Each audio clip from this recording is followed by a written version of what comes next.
Good morning, good afternoon and good evening, जो भी मुझे जब भी सुन रहा है उसके अकॉर्डिंग। तो बच्चे आज हम लोग अपने लेक्चर नंबर 2 पे आ चुके हैं, एनपीओ के लेक्चर नंबर 2। तो सबसे पहले हम लोग डिस्कस करते हैं कि लास्ट लेक्चर में हम लोगों ने क्या क्या पढ़ रखा है। तो सबसे पहले बच्चे हम लोगों ने ये चीज़ें समझी थी, जो हम लोग अपना एनपीओ होता है, एनपीओ में जो हम लोग फाइनेंशियल स्टेटमेंट्स बनाते हैं, हम लोग क्या पढ़ना है, financial statements of not for profit organisations. तो फाइनेंशियल स्टेटमेंट्स जो भी हम लोग एनपीओ के बनाते हैं, तो फाइनेंशियल स्टेटमेंट्स में 3 चीज़ें आती हैं। एक तो होता है हमारा रिसिप्ट एंड पेमेंट अकाउंट, फिर एक होता है हमारा इनकम एंड एक्सपेंडिचर अकाउंट, और एक क्या होता है हमारा बैलेंस शीट। हम लोगों ने एक चीज़ और समझी थी कि जो एनपीओ होते हैं उनका जो मेन ऑब्जेक्टिव होता है वो क्या होता है, पब्लिक वेलफेयर। पब्लिक वेलफेयर करते करते अगर मैंने कोई प्रॉफिट कमा लिए तो वो बच्चे हम लोग क्या कहते हैं, प्रॉफिट जो है वो हमारे इंसिडेंटल टू बिजनेस है। हमारा मेन ऑब्जेक्टिव प्रॉफिट अर्न करना नहीं था, हमारा मेन ऑब्जेक्टिव क्या था, पब्लिक वेलफेयर। और फाइनेंशियल स्टेटमेंट्स में हम लोग रिसिप्ट एंड पेमेंट अकाउंट बनाते हैं, इनकम एंड एक्सपेंडिचर अकाउंट बनाते हैं, बैलेंस शीट बनाते हैं। तो रिसिप्ट एंड पेमेंट अकाउंट में हमने ये समझा था, ये हमारी क्या होती है, समरी होती है कैश बुक की, समरी होती है कैश बुक की।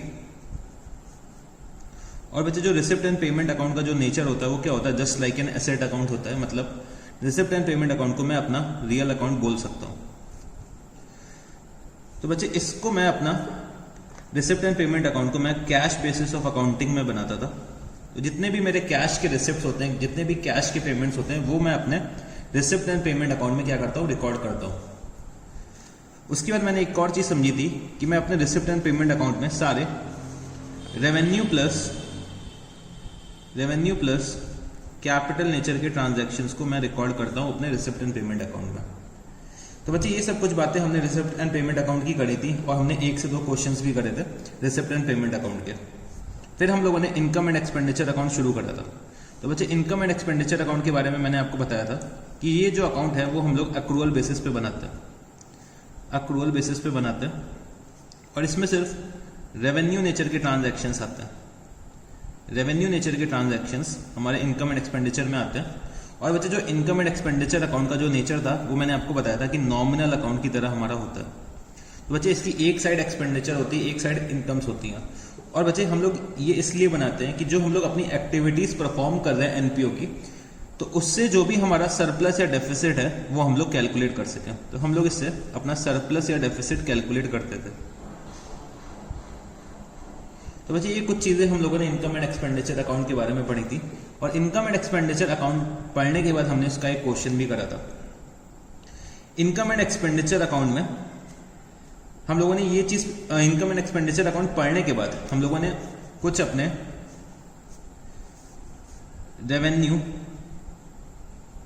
Revenue payments, capital payments, revenue receipts और कैपिटल रिसिप्ट्स के बारे में भी कुछ चीज़ें डिस्कस की थी कि कौन कौन सी हमारे रेवेन्यू पेमेंट्स होते हैं, कैपिटल पेमेंट्स होते हैं, रेवेन्यू रिसिप्ट्स होते हैं और कैपिटल रिसिप्ट्स होती हैं। तो ये सब बातें भी हम लोगों ने लास्ट क्लास में डिस्कस की थी। तो बच्चे जो रेवेन्यू पेमेंट्स हमारे होते हैं, जो हमारे day to day recurring expenses होते हैं, तो वो हमारे कौन से होते हैं, रेवेन्यू पेमेंट होते हैं। तो बच्चे रिकरिंग एक्सपेंसेस में मैंने आपको बताया था कि सैलरी हो गई मेरी अगर, तो वो बच्चे रेवेन्यू पेमेंट हो गई, रेंट हो गया, एक मैंने आपको बताया था ऑनरेरियम के बारे में। तो ये सब चीजें मेरी क्या हो गई, रेवेन्यू पेमेंट्स हो गई। फिर बच्चे कैपिटल पेमेंट्स के लिए मैंने आपको बताया था कि अगर हम लोग कोई परचेज करते हैं फिक्स एसेट्स को, तो purchase of fix assets, construction of buildings, construction of buildings, ये सब चीजें क्या होती है, हमारी कैपिटल पेमेंट्स होती है। रेवेन्यू रिसिप्ट्स के बारे में मैंने आपको बताया था कि रेवेन्यू रिसिप्ट्स जो हमारी होती हैं वो कौन कौन सी होती हैं। तो ऐसे मैंने आपको एग्जांपल दिया था कि सब्सक्रिप्शन जो होता है हमारा, वो हमारा रेवेन्यू रिसिप्ट होता है। जनरल डोनेशंस,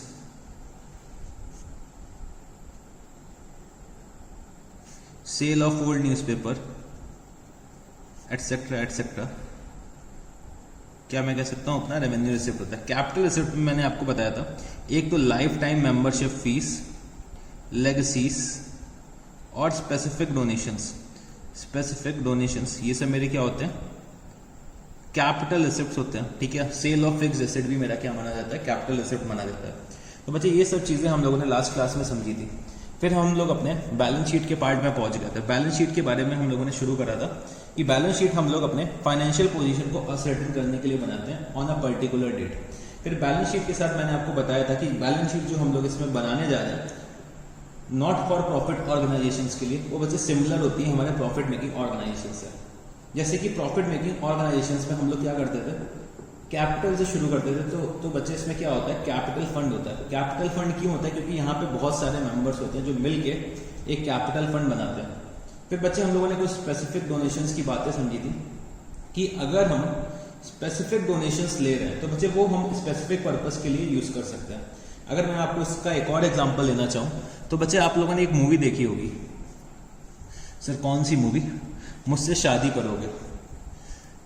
मुझसे शादी करो में जो हमारे सलमान खान जी थे, उन्होंने कुछ ऐसे करके पोतलियां बना रखी थी, याद हो अगर आपको, ऐसे करके कुछ मटकियां बना रखी थी। तो बच्चे एक मटकी किसकी थी, दादी के आंख का ऑपरेशन के लिए, एक मटकी थी बहन की पढ़ाई के लिए, एक मटकी थी बहन की शादी के लिए। तो बच्चे ये क्या है, मेरी स्पेसिफिक डोनेशन है। मतलब ये जो पैसा मैं इसमें डाल रहा हूं वो सिर्फ मैं उन्हीं पर्पसेस के लिए यूज कर सकता हूं जिस पर्पस के लिए मैं इकट्ठा कर रहा हूं। तो बच्चे स्पेसिफिक डोनेशंस भी मेरी ऐसी होती थी। स्पेसिफिक डोनेशन जैसे कि मेरा बिल्डिंग फंड, पवेलियन फंड क्या होता है, मेरा स्पेसिफिक डोनेशन होता है। तो बच्चे स्पेसिफिक डोनेशन से अगर मैं कोई इन्वेस्टमेंट करता हूं तो उससे मेरे को जो इनकम होगी वो स्पेसिफिक डोनेशंस में ही ऐड होगी, वो हमारा इनकम एंड एक्सपेंडिचर में नहीं आएगा। और स्पेसिफिक पर्पस के लिए अगर मैं कोई एक्सपेंसेस इनकर कर रहा हूं तो वो स्पेसिफिक डोनेशन से ही सब्ट्रैक्ट किया जाएगा। मोर ओवर हमने समझा था अगर हम स्पेसिफिक डोनेशंस को कैपिटलाइज कर रहे हैं तो हम लोग सबसे पहले एक जगह तो हम लोग कैपिटल फंड में जाके ऐड कर रहे थे और दूसरी जगह हम लोग अपना एक एसेट क्रिएट कर रहे थे। तो बच्चे ये सब बातें हम लोगों ने फंड बेस्ड अकाउंटिंग में समझी थी। और फंड बेस्ड अकाउंटिंग में हमने ये भी समझा था कि हमारे जो फंड्स होते हैं वो लायबिलिटी साइड आते हैं और इनकम जो होगी हमारी क्रेडिट की जाएगी फंड में, एक्सपेंसेस जो होंगे वो माइनस किए जाएंगे। अगर हमारा एक्सपेंसेस जो है, हमारे जो एक्सपेंसेस हैं स्पेसिफिक पर्पस वो हमारे फंड से ज्यादा है तो हम लोग उसको डेबिट करेंगे इनकम एंड एक्सपेंडिचर अकाउंट में। तो ये सब बातें हम लोगों ने लास्ट क्लास में डिस्कस कर रखी हैं जो मैंने आपको कोई रिकैप करा दिया। तो चलो आज हम लोग आज की क्लास शुरू करते हैं यहीं से। तो मैं लास्ट क्लास को लेकर आगे चलना चाहता हूँ। तो बच्चे हम लोग अभी फंड बेस्ड अकाउंटिंग के बारे में और डिस्कशन करना चाहते हैं तो उसके लिए मैं आपको एक एग्जाम्पल नोट कराना चाहता हूँ। तो यहाँ पे मेरे साथ एक एग्जाम्पल नोट करना आप लोग, एग्जाम्पल नंबर 1। तो बच्चे कुछ बैलेंसेस दे रखे हुए हैं वो मेरे साथ नोट करना। Opening capital fund, opening capital fund rupees 1 lakh, opening pavilion fund, opening pavilion fund rupees 6 lakh, opening tournament fund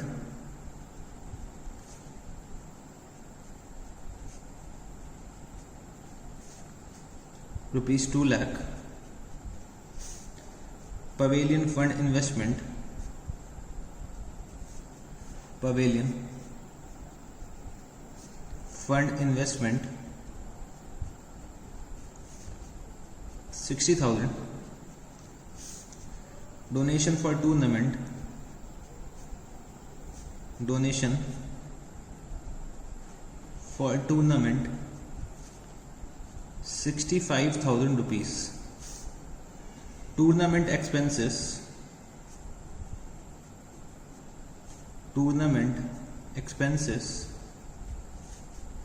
15,000 rupees, pavilion expenses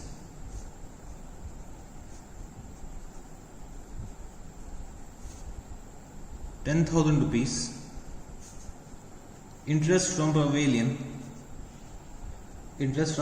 fund investment, interest from pavilion fund investment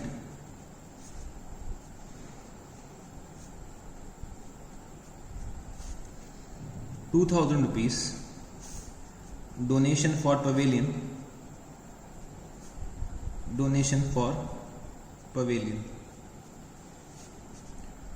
40,000 rupees. और बच्चे क्वेश्चन हमसे क्या कहता है कि हमें जो करना है, क्या करना है, prepare extract of balance sheet, prepare extract of balance sheet. तो हमें क्या करना है, एक एक्सट्रैक्ट बनाना है बैलेंस शीट का। चलो बच्चे इस क्वेश्चन को शुरू करते हैं। तो हमें कुछ फंड्स दे रखे हुए हैं, उसके ओपनिंग बैलेंसेस दे रखे हुए हैं और उन फंड्स से रिलेटेड कुछ ट्रांजैक्शंस दे रखे हैं। तो वो बच्चे हमें अपने बैलेंस शीट में इनकॉर्पोरेट करना है। तो मैंने यहाँ पे लिखा बैलेंस शीट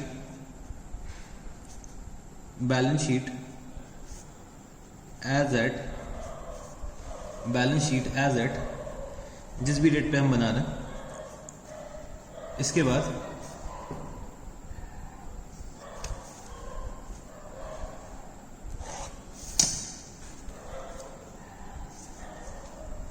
तो चलो बच्चे शुरू करते हैं। तो सबसे पहले मेरे जो दे रखा हुआ है वो क्या है, कैपिटल फंड दे रखा हुआ है। तो मैंने यहाँ पे लिखा कैपिटल फंड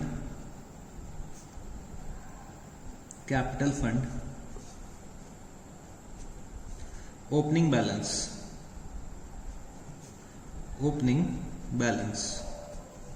तो कैपिटल फंड का ओपनिंग बैलेंस क्या दे रखा हुआ है, 1 लाख रुपीस। 1 लाख रुपीस का ओपनिंग बैलेंस दे रखा हुआ है। फिर बच्चे पवेलियन फंड का ओपनिंग बैलेंस दे रखा हुआ है। तो मैंने थोड़ी सी स्पेस छोड़ी और यहाँ पे लिखा पवेलियन फंड। और पवेलियन फंड का जो ओपनिंग बैलेंस दे रखा हुआ है, ओपनिंग बैलेंस 6 लाख रुपीस। उसके बाद एक टूर्नामेंट फंड दे रखा हुआ है। तो बच्चे मैंने थोड़ा सा और स्पेस छोड़ा, यहाँ पे लिखा टूर्नामेंट फंड।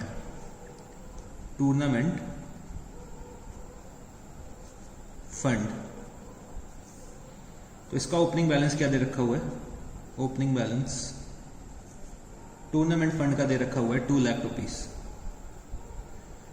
और साथ ही साथ पवेलियन फंड की कुछ इन्वेस्टमेंट्स दे रखी हुई हैं। तो वो मैंने यहाँ पे अपने एसेट साइड पे लिख ली, pavilion fund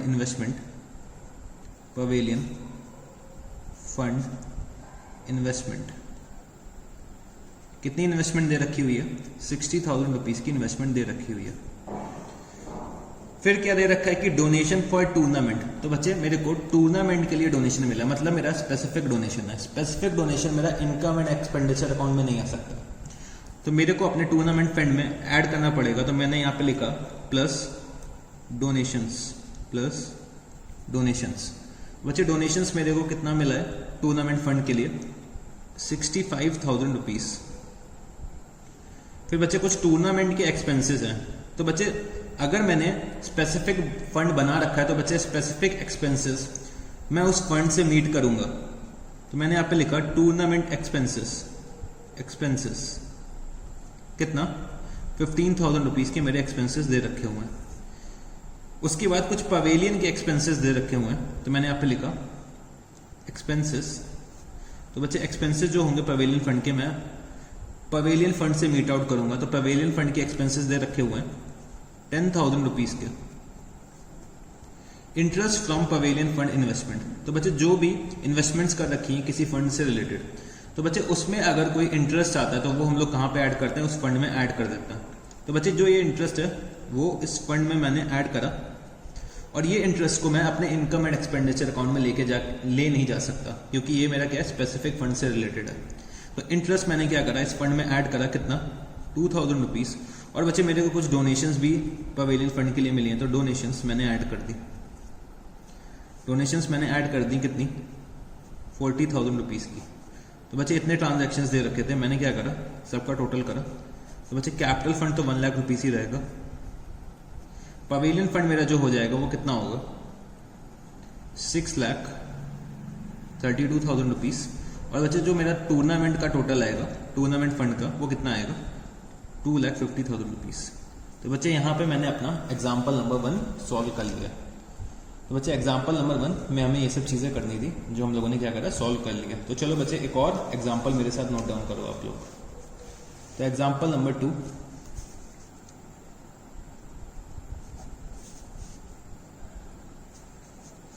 opening capital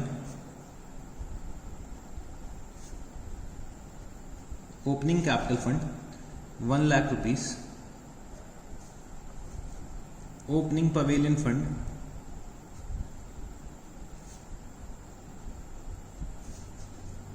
4 lakh rupees, opening building fund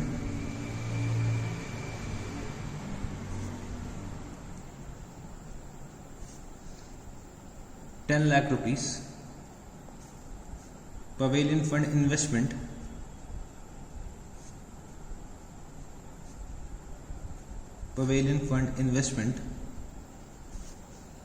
3 lakh rupees, building fund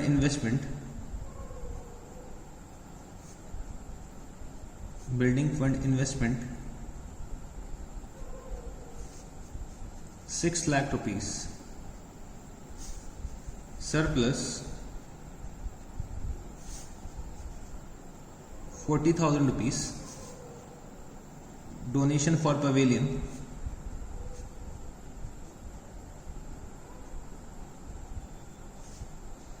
80,000 rupees, interest received from pavilion fund investment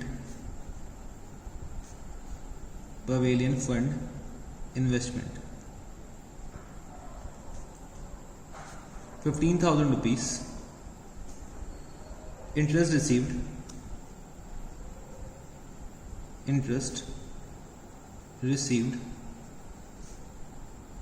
20,000, construction of building during the year 2,50,000 rupees, pavilion expenses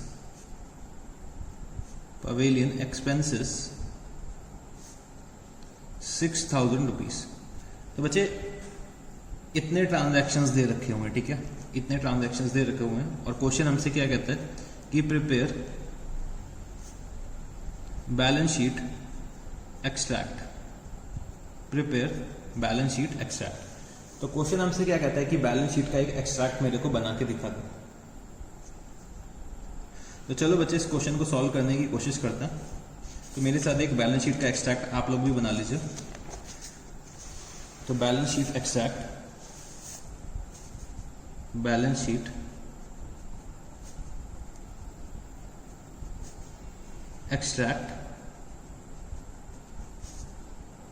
as eight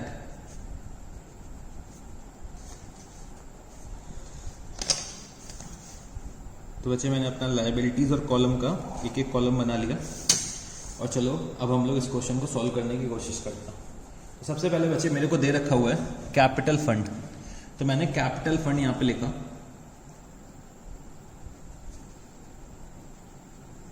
capital fund. तो capital fund में सबसे पहले मैंने क्या लिखा, opening balance कितना दे रखा हुआ है 1 lakh rupees.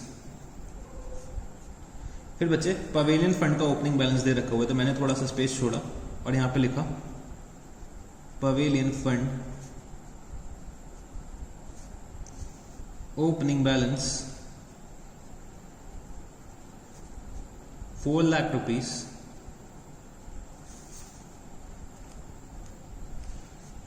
Building fund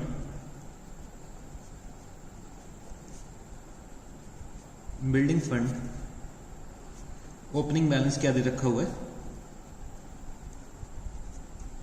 10 lakh rupees, ठीक है। तो ये सब चीजें दे रखी हुई हैं। तो कैपिटल फंड का ओपनिंग बैलेंस, पवेलियन फंड का ओपनिंग बैलेंस और बिल्डिंग फंड का ओपनिंग बैलेंस दे रखा हुआ है। साथ साथ पवेलियन फंड की कुछ इन्वेस्टमेंट्स दे रखी हुई हैं। तो मैंने यहाँ पे लिखा pavilion fund investment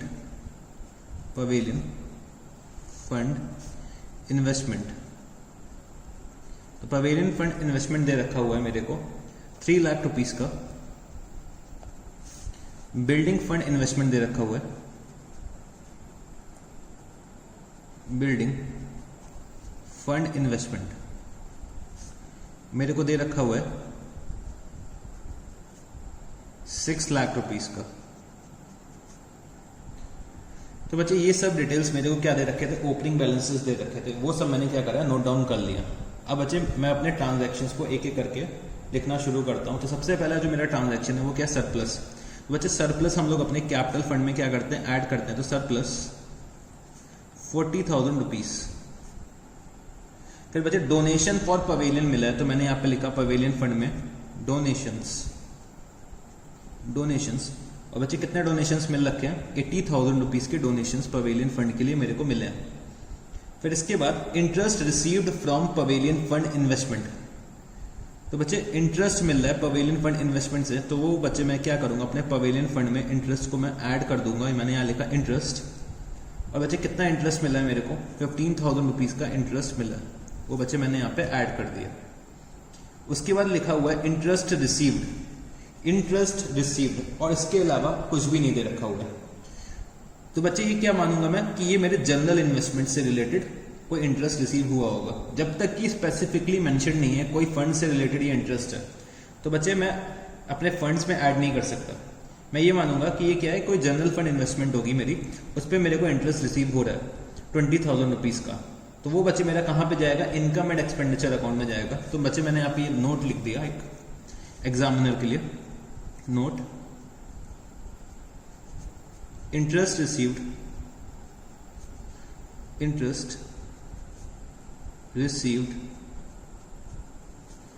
of rupees 20,000 from general fund investment is credited to income and expenditure account, तो बच्चे मैंने एग्जामिनर के लिए एक नोट लिख दिया जिससे कि उसको मालूम हो जाए कि हम लोगों ने ये ट्रीटमेंट क्यों कर रखा है। फिर इसके बाद दे रखा हुआ है कि construction of building during the year. तो बच्चे कुछ बिल्डिंग का कंस्ट्रक्शन कंप्लीट हो गया, ठीक है। तो construction of building during the year मतलब कुछ पार्ट ऑफ द बिल्डिंग बन के तैयार हो चुका है। तो मैंने यहाँ पे लिखा minus transfer to capital fund, मेरी बिल्डिंग का कुछ पार्ट बन के तैयार हो चुका है, तो वो बच्चे मैं कैपिटलाइज करने जा रहा हूँ। तो कैपिटलाइज करने के लिए मेरे को यहाँ पे 2,50,000 रुपीज लेस करने पड़ेंगे, क्योंकि इतना मैं कैपिटलाइज कर रहा हूँ। और बच्चे इसको मैं कहाँ पे ऐड करूँगा, अपने कैपिटल फंड में। तो मैंने यहाँ लिखा ट्रांसफर फ्रॉम बिल्डिंग फंड, कितना अमाउंट ट्रांसफर हो रहा है, 2,50,000 रुपीज का अमाउंट ट्रांसफर हो रहा है। और बच्चे मैंने आपको ये बताया था कि इसका जो ट्रीटमेंट होता है हम लोग दो जगह करते हैं। हमारी बिल्डिंग एक बन के तैयार हो रही है, मतलब बिल्डिंग का कुछ पार्ट कंप्लीट हो गया, तो बच्चे कैपिटलाइज अगर हम कोई चीज करते हैं तो उसे हमें अपने एसेट के पार्ट में भी दिखाना पड़ता है। तो मैंने यहाँ पे लिखा बिल्डिंग अंडर कंस्ट्रक्शन। अभी बच्चे मेरी बिल्डिंग जो है वो पूरी तरह से बन के तैयार नहीं हुई है, तो इसीलिए मैंने लिखा यहाँ पे बिल्डिंग अंडर कंस्ट्रक्शन, कितना 2,50,000 रुपीज की मेरी अभी बिल्डिंग अंडर कंस्ट्रक्शन है। इसके बाद मेरे को दे रखा हुआ है कि पवेलियन के कुछ एक्सपेंसेस हैं। तो बच्चे मैंने यहाँ पे लिखा पवेलियन फंड में माइनस एक्सपेंसेस, कितने एक्सपेंसेस दे रखे हुए हैं, 6,000 रुपीज के मेरे को एक्सपेंसेस दे रखे हुए हैं, वो मैंने क्या करा, लिस्ट कर दिया। तो बच्चे मैंने अपने सारे ट्रांजैक्शंस नोट डाउन कर दिए। अब मेरे को क्या करना है, पैकअप करना है। तो पैकअप करने के लिए जो मेरा कैपिटल फंड का बैलेंस आने वाला है वो कितना आएगा, 3,90,000 रुपीज। पवेलियन फंड का जो मेरा बैलेंस आएगा, अगर मैं इसको ऐड करता हूँ 6,000 रुपीज लेस करता हूँ, तो बच्चे ये आ रहा है मेरा 4,89,000 रुपीज। और बच्चे मेरा जो बिल्डिंग फंड का जो बैलेंस बचेगा वो कितना हो जाएगा, 7,50,000 रुपीज। तो बच्चे हम लोगों ने अपना एग्जाम्पल नंबर 2 भी कंप्लीट कर लिया। तो इसके बाद चलो अब हम लोग आते हैं एग्जाम्पल नंबर 3 पर। तो example number 3,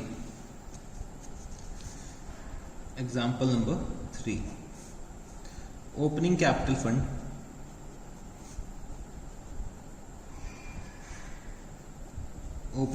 fund, rupees 3 lakh, opening tournament fund,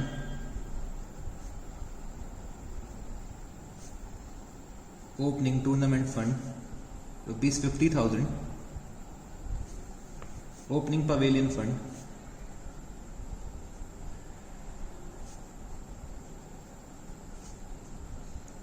₹2,50,000 donation for tournament, donation for tournament, 15,000 construction of pavilion, construction of pavilion, 1,20,000 rupees, tournament expenses, tournament expenses 82,000 rupees, interest received, interest received from general fund investment, interest received from general fund investment 1,500 rupees, और general fund investment, general fund investment 20,000 rupees. तो बच्चे इतने items दे रखे हुए हैं और बच्चे मेरे को क्या बनाना है, prepare extract of income and expenditure account and balance sheet. तो prepare extract of income and expenditure account and balance sheet. तो चलो बच्चे हम लोग इसको सॉल्व करने की कोशिश करते हैं। तो हम लोग यहाँ पे क्या बनाने जा रहे हैं, एक बैलेंस शीट का एक्सट्रैक्ट, बैलेंस शीट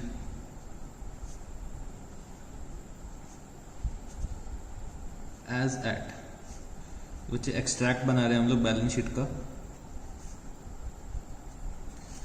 तो बैलेंस शीट एज एट, और बच्चे मैंने यहाँ पर बैलेंस शीट का फॉर्मेट ड्रॉ कर दिया है। फिर बच्चे नेक्स्ट पेज में मैं क्या करता हूँ, इनकम एंड एक्सपेंडिचर का भी फॉर्मेट ड्रॉ कर लेता हूँ। Income and expenditure account, income and expenditure account for the year ended, for the year ended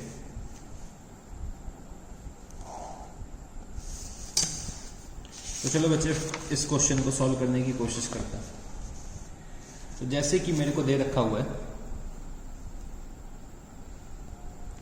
opening capital fund, तो बच्चे मैंने यहां पे लिखा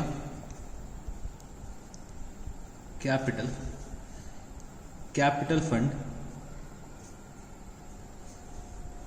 opening balance, capital fund opening balance कितना दे रखा हुआ है, 3 lakh rupees.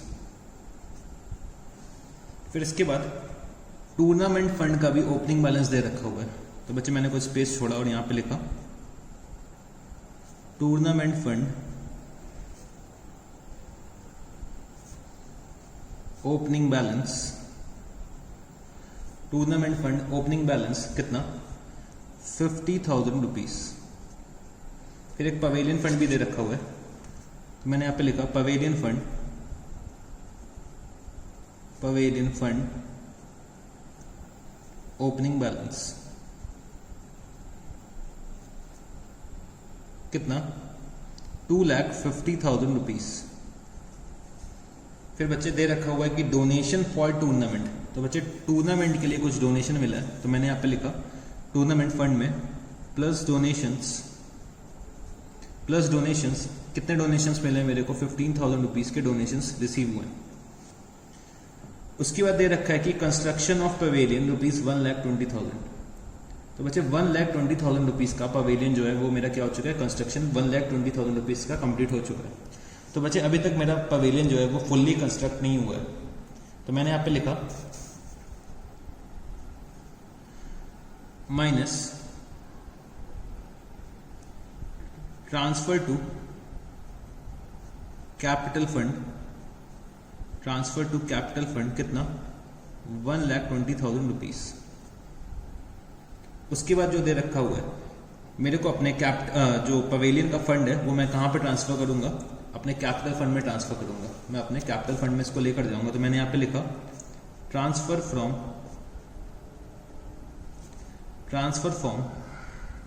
Capital fund, sorry transfer from pavilion fund कितना 1,20,000 रुपीज। और बच्चे मेरा पवेलियन जब बन के कुछ पार्ट तैयार हो रहा है तो मेरे को उसको क्या करना है, कैपिटलाइज करना है। तो कैपिटलाइज करने के लिए मेरे को अपने एसेट साइड भी लिखना पड़ेगा। तो मैंने यहाँ पे लिखा पवेलियन फंड इन्वेस्टमेंट 1,20,000 रुपीज। फिर इसके बाद क्या दे रखा है कि टूर्नामेंट के एक्सपेंसेस जो हैं वो कितने 82,000 रुपीज है। तो मैंने यहाँ पे लिखा एक्सपेंसेस कितने 82,000 रुपीज के। अब बच्चे समझने की कोशिश करना, यहाँ पे जो 2,000 रुपीज के एक्सपेंसेस दे रखे होंगे, मेरे पास फंड कितना है 65,000 रुपीज का है।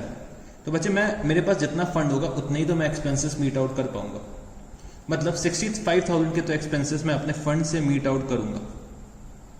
65,000 रुपीज के जो एक्सपेंसेस हैं वो मैं अपने फंड से मीट आउट करूंगा, टूर्नामेंट फंड से मीट आउट करूंगा। यहाँ पे मेरा टूर्नामेंट फंड जो है वो क्या हो जाएगा, 0 हो जाएगा। और जो मेरे एडिशनल एक्सपेंसेस हैं, मतलब 65,000 माइनस 82,000, जो 17,000 रुपए के एडिशनल एक्सपेंसेस मैंने कर रखे हैं वो बच्चे मैं अपने इनकम एंड एक्सपेंडिचर अकाउंट में क्या करूंगा, डेबिट करूंगा। देखो बच्चे मेरे को एक्सपेंसेस तो पे करने ही करने हैं। पहले मैंने सोचा था कि मैंने एक स्पेसिफिक फंड बना रखा था अपने इन्वेस्टमेंट्स के लिए, मैंने स्पेसिफिक फंड्स बना रखा था अपने एक्सपेंसेस के लिए। तो मैं अपने एक्सपेंसेस जो थे वो उस फंड से मीट आउट कर रहा था। बट बच्चे मेरा जो वो फंड है वो खत्म होने को आ गया, वो मेरा फंड खत्म हो गया, बट मेरे को एक्सपेंसेस करने हैं। तो वो बच्चे मैं क्या करूंगा, एक्सपेंसेस जो होंगे वो जनरल फंड से करूंगा। तो मैंने यहाँ पे लिखा इनकम एंड एक्सपेंडिचर अकाउंट में, इनकम एंड एक्सपेंडिचर अकाउंट में मैं अपने आया, और इनकम एंड एक्सपेंडिचर अकाउंट में मैं क्या लिखूंगा, इनकम एंड एक्सपेंडिचर अकाउंट,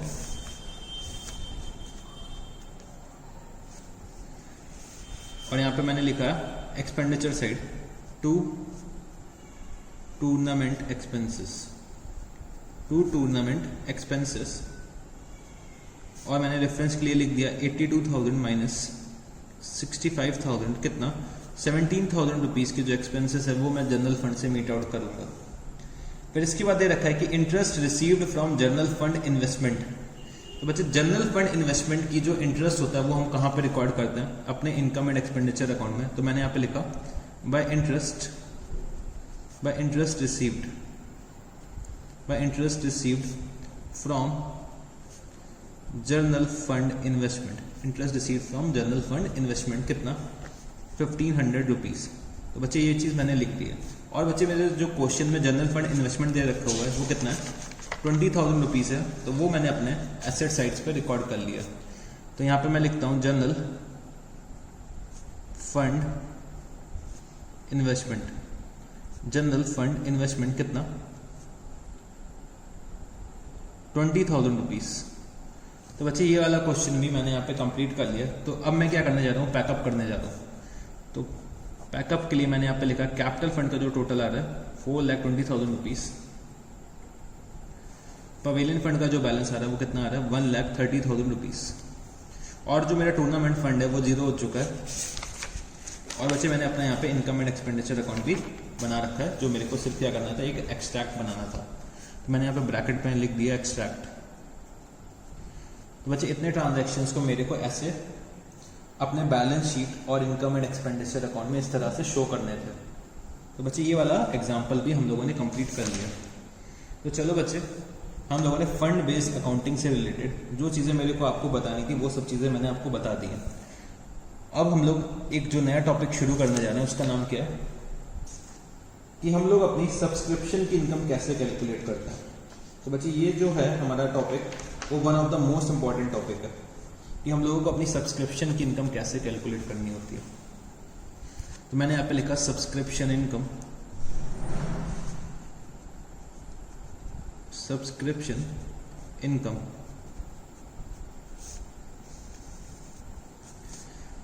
तो बच्चे सबसे पहले मेरी बात समझने की कोशिश करना कि जो मेरा जो ये भी क्लब है, मेरा क्लब है या कह सकते हैं एजुकेशनल इंस्टीट्यूशन है या जो कुछ भी है,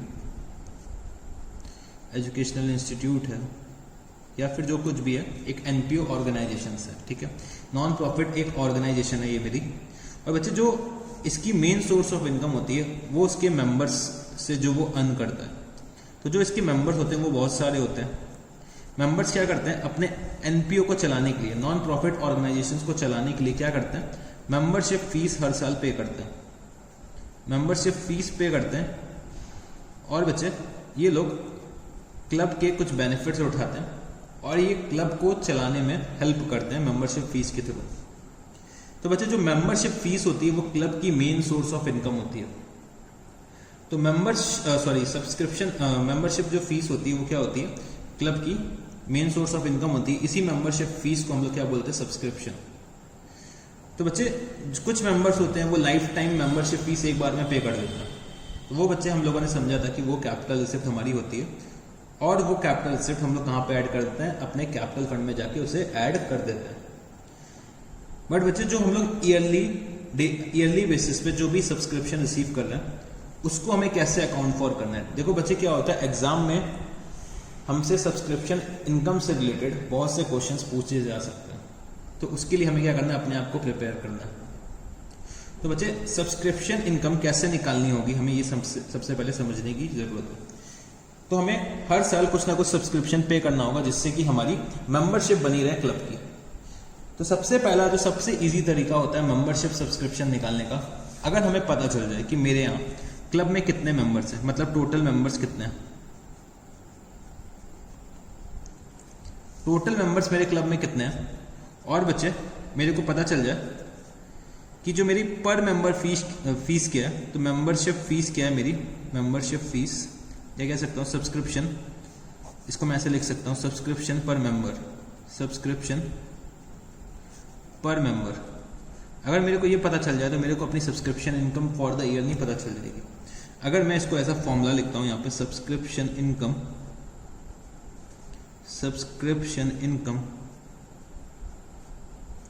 is equal to subscription income is equal to number of members into multiplied by subscription per member. अगर मेरे को ये चीज पता चल जाए तो बच्चे मेरे को अपना सब्सक्रिप्शन का इनकम नहीं पता चल जाएगा। फॉर एग्जाम्पल अगर मेरे क्लब में 300 मेंबर्स हैं और जो मेरी पर मेंबर सब्सक्रिप्शन फीस है वो कितनी है, 5000 रुपीज है, ठीक है। पर मेंबर जो सब्सक्रिप्शन फीस है वो कितनी है, 5000 रुपीज है। तो बच्चे मेरी सब्सक्रिप्शन की इनकम कितनी आ जाएगी, 15 lakh rupees for the year आ जाएगी। और ये बच्चे मैं कहाँ पे ट्रांसफर कर दूंगा, अपना इनकम एंड एक्सपेंडिचर अकाउंट में ट्रांसफर कर दूंगा। पर बच्चे इस टाइप का क्वेश्चन जनरली कभी नहीं आता, इस टाइप का क्वेश्चन जनरली कभी नहीं आता कि सब्सक्रिप्शन इनकम के लिए हमें सिर्फ नंबर ऑफ मेंबर्स बता दिए और सब्सक्रिप्शन पर मेंबर बता दिए और हम लोगों ने क्या करा, अपना सब्सक्रिप्शन की इनकम कैलकुलेट कर लिए। तो बच्चे ऐसा क्वेश्चन जनरली नहीं आता। तो सर फिर कैसा क्वेश्चन आता है, ये तो बच्चे मेरा क्या हो गया, पहला तरीका हो गया सब्सक्रिप्शन निकालने का। दूसरे तरीके पे चलो हम लोग आते हैं। अब मेरी बात समझने की कोशिश करना यहाँ से, और टॉपिक थोड़ा सा सीरियस होने जा रहा है, तो थोड़ा सा आप लोग और कंसंट्रेट करके बैठ जाओ फिर से, ठीक है। पानी वानी पी लो, वीडियो को पॉज कर दो, पानी वानी पी लो और दोबारा से वीडियो देखने के लिए बैठ जाओ। तो हमसे क्वेश्चन क्या कहेगा कि ड्यूरिंग द ईयर कुछ सब्सक्रिप्शन रिसीव हुई है। फॉर एग्जाम्पल मैंने लिखा यहाँ पे सब्सक्रिप्शन रिसीव्ड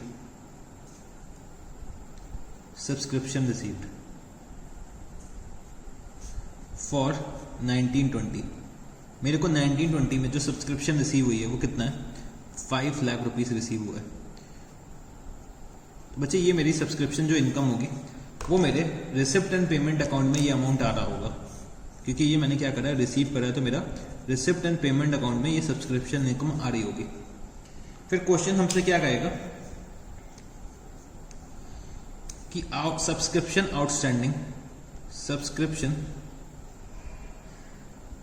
आउटस्टैंडिंग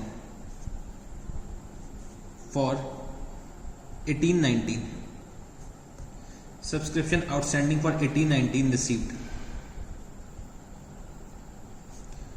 10,000 रुपीज।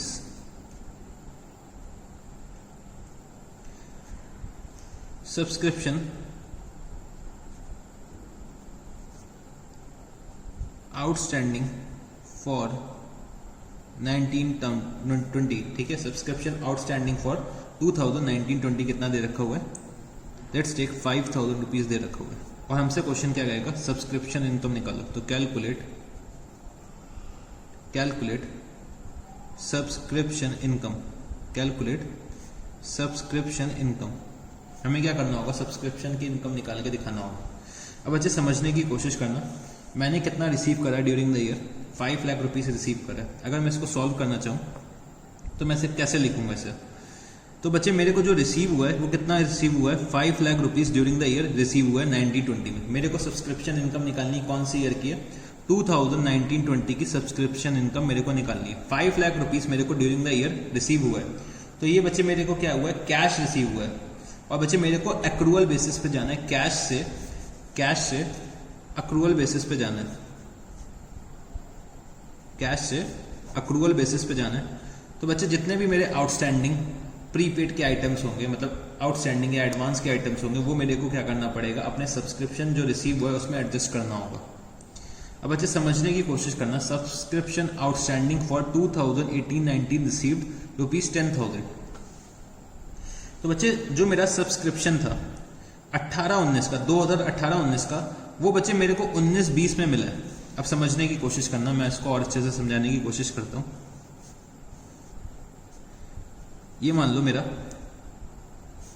2018-19 है और बच्चे ये मेरा 20 है। मेरे को 5 लाख रुपीस यहाँ पे रिसीव हो रखे हैं 2019-20 में। और बच्चे जो मेरे आउटस्टैंडिंग थे यहाँ पे 2018-19 के कितने दे रखे हुए हैं, 10,000 रुपीज दे रखे हैं। और बच्चे 19-20 के आउटस्टैंडिंग कितना दे रखा हुआ है, 5,000 रुपीज दे रखा हुआ है। तो बच्चे जो ये 10,000 रुपीज आउटस्टैंडिंग है 2018-19 के, वो बच्चे मेरे 2018-19 की इनकम होनी चाहिए ना। इनकम जो मेरी होनी चाहिए 2018-19 की होनी चाहिए, पर बच्चे वो अभी तक मेरे को रिसीव नहीं हुई है। अगर मैं अपने अक्रूअल बेसिस ऑफ अकाउंटिंग को फॉलो करता हूँ तो बच्चे ये जो मेरी इनकम है वो कब की है, 2018-19 की है। जो मेरे को रिसीव कब हो रही है, 2019-20 में। मतलब 2018-19 की इनकम है और मेरे को रिसीव कब हो रही है, 2019-20 में। मतलब ये इनकम इस 5 लाख रुपीस में शामिल होगी। तो बच्चे 2018-19 की इनकम इंक्लूडेड किसमें है, 2019-20 में। तो बच्चे मैं यहाँ पे 10,000 रुपीज माइनस कर दूंगा, क्योंकि जो ये इनकम है वो कब की है, 2018-19 की, जो हम लोग ऑलरेडी अकाउंट्स में ले चुके हैं लास्ट ईयर में। तो ये बात तो हमें समझ में आ गई। फिर बच्चे जो ये 5,000 की इनकम है वो बच्चे करंट ईयर की है, बट अभी तक मेरे को कैश नहीं मिला है। हो सकता है नेक्स्ट ईयर में मेरे को कैश मिल जाएगा। तो अगर मैं अक्रूअल बेसिस को फॉलो करता हूँ, अक्रूअल बेसिस को अगर मैं फॉलो करता हूँ, तो बच्चे मैं इस 5,000 रुपीज को मैं क्या करूंगा, ऐड कर दूंगा करंट ईयर की इनकम में, क्योंकि ये मेरी क्या है, करंट ईयर की इनकम है। मैंने इसको करंट ईयर की इनकम में नोट डाउन कर लिया। तो बच्चे मेरी सब्सक्रिप्शन इनकम क्या निकल के आएगी, 4,95,000 रुपीज निकल के आएगी फॉर द ईयर। ये तो हो गया बच्चे मेरा पहला एग्जाम्पल। चलो एक और एग्जाम्पल अब हम लोग करते हैं। तो मेरे साथ यहां पे नोट डाउन करना,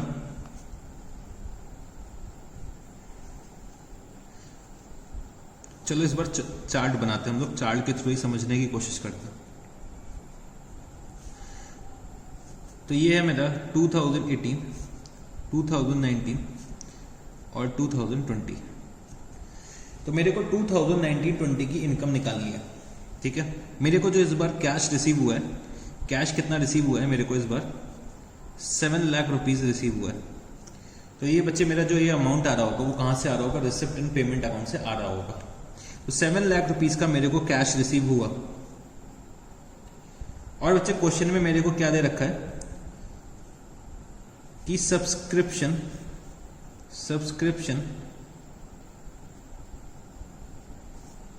received in advance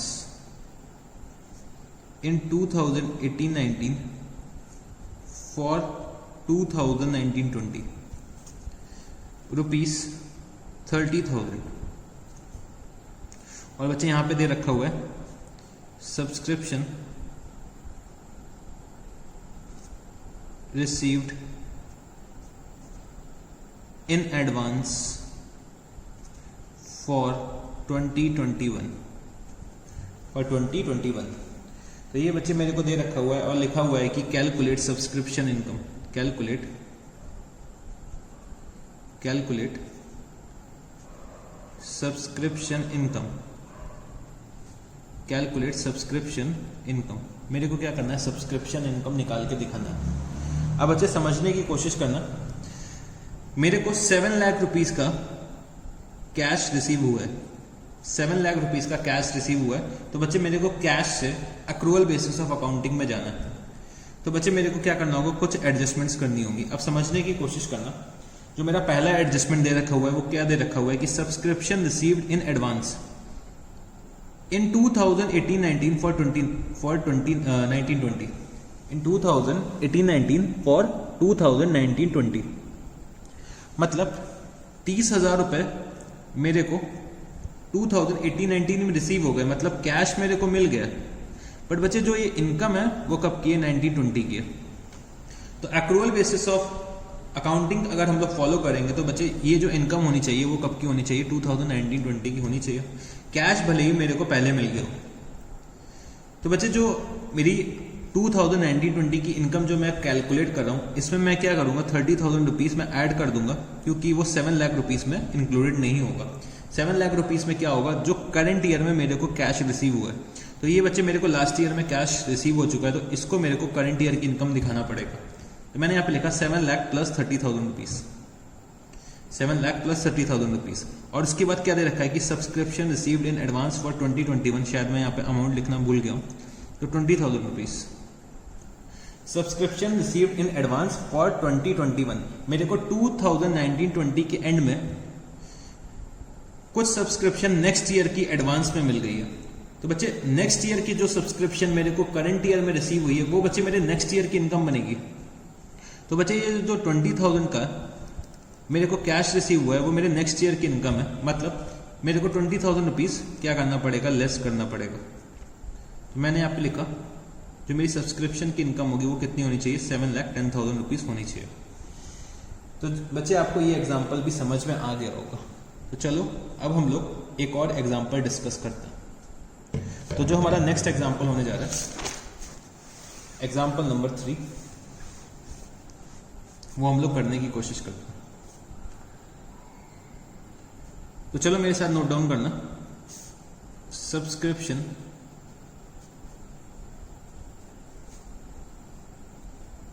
received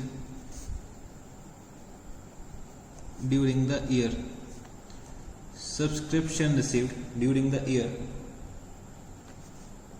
rupees 3,50,000। और मैंने आप लिखा subscription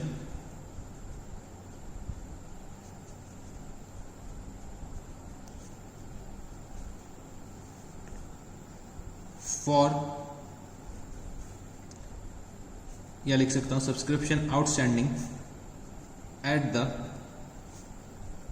end of previous year, subscription outstanding at the end of previous year rupees 25,000, subscription in advance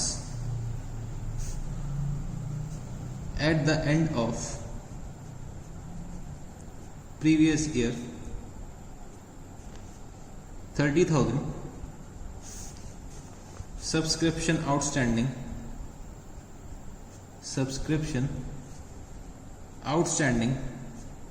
at the end of current year, at the end of current year 20,000, subscription in advance for next year 15,000 rupees. Calculate subscription income, calculate subscription income. तो मेरे को क्या करना है, subscription income निकाल के दिखाना है। अब मेरी बात समझने की यहाँ पे कोशिश करना। मैं फिर से क्या करने जा रहा हूँ, एक चार्ट बनाने जा रहा हूँ छोटा सा। तो ये मान लो ये मेरा क्या है, करंट ईयर है। ये मेरा क्या है, करंट ईयर है, जिसकी मेरे को क्या करना है, इनकम निकालनी है। तो बच्चे ड्यूरिंग द ईयर जो मेरे को कैश रिसीव हो रहा है वो कितना है, 3,50,000 रुपीज का मेरे को कैश रिसीव हो रहा है। 3,50,000 रुपीज का मेरे को कैश रिसीव हो रहा है। और जो यहाँ पे दे रखा है कि subscription outstanding at the end of previous year, तो आउटस्टैंडिंग जो प्रीवियस ईयर के एंड पे थी वो कितनी है, 25,000 रुपीज। और बच्चे जो एडवांस था प्रीवियस ईयर के एंड में वो कितना दे रखा हुआ है, 30,000 रुपीज। उसके बाद subscription outstanding at the end of current year, eight the end of current year कितना आउटस्टैंडिंग है, 20,000 रुपीज। और subscription in advance for the next year, अगर यहाँ पे मैं एडवांस देखना चाहूँ तो कितना आ रहा है, 15,000 रुपीज। तो बच्चे ये 4 एडजस्टमेंट्स दे रखी हुई हैं जो मेरे को अपने सब्सक्रिप्शन इनकम में करनी है। मतलब जो भी मेरे को सब्सक्रिप्शन रिसीव हुआ है उसमें मेरे को ये 4 एडजस्टमेंट्स करके दिखानी है। अब समझने की कोशिश करना, मेरे को सब्सक्रिप्शन रिसीव कितना हुआ है, अगर मैं लिखना चाहूँ कितना रिसीव हुआ है, 3,50,000 रुपीज का सब्सक्रिप्शन मेरे को ड्यूरिंग द ईयर रिसीव हुआ है। अब बच्चे समझने की कोशिश करना, मैं पहले क्या करने जा रहा हूँ, प्रीवियस ईयर के आइटम्स लेने जा रहा हूँ। तो प्रीवियस ईयर के आइटम्स अगर मैं देखता हूँ तो बच्चे प्रीवियस ईयर का कुछ सब्सक्रिप्शन आउटस्टैंडिंग था जो लास्ट ईयर में रिसीव नहीं हो पाया, वो करंट ईयर में रिसीव हुआ है। तो बच्चे ये जो 25,000 रुपीज है वो मेरे लास्ट ईयर की इनकम होगी, जो मैंने लास्ट ईयर अपना इनकम एंड एक्सपेंडिचर अकाउंट बनाया होगा उसमें मैंने क्या करा होगा, 25,000 रुपीज ऑलरेडी ले रखा होगा। जो ये 25,000 रुपीज है वो मेरे को करंट ईयर में रिसीव हो रहा है, जो 3,50,000 रुपीज में इंक्लूडेड होगा। तो मैंने यहाँ पे माइनस करके लिखा 25,000 रुपीज, क्योंकि ये मेरे लास्ट ईयर की इनकम है। और बच्चे मेरे को लास्ट ईयर में 30,000 रुपीज रिसीव हो गया था जो मेरी करंट ईयर की इनकम थी। 30,000 रुपीज मेरे को यहाँ पे कैश रिसीव हो गया लास्ट ईयर में, बट बच्चे मेरी जो इनकम है वो करंट ईयर की है। तो मैं क्या करूंगा, करंट ईयर की इनकम के लिए मेरे को ऐड करना पड़ेगा कितना, 30,000 रुपीज मेरे को ऐड करना पड़ेगा। इसके बाद मेरा जो करंट ईयर का आउटस्टैंडिंग है वो कितना है, 20,000 रुपीज है। मतलब मेरी जो करंट ईयर की इनकम थी, करंट ईयर की इनकम थी वो मेरे को अभी तक रिसीव नहीं हुई है। कितनी नहीं रिसीव हुई है, 20,000 रुपीज मेरी जो करंट ईयर की इनकम थी वो मेरे को अभी तक रिसीव नहीं हुई है। तो बच्चे मैं यहाँ पे क्या करूंगा, 20,000 रुपीज यहाँ पे ऐड कर दूंगा।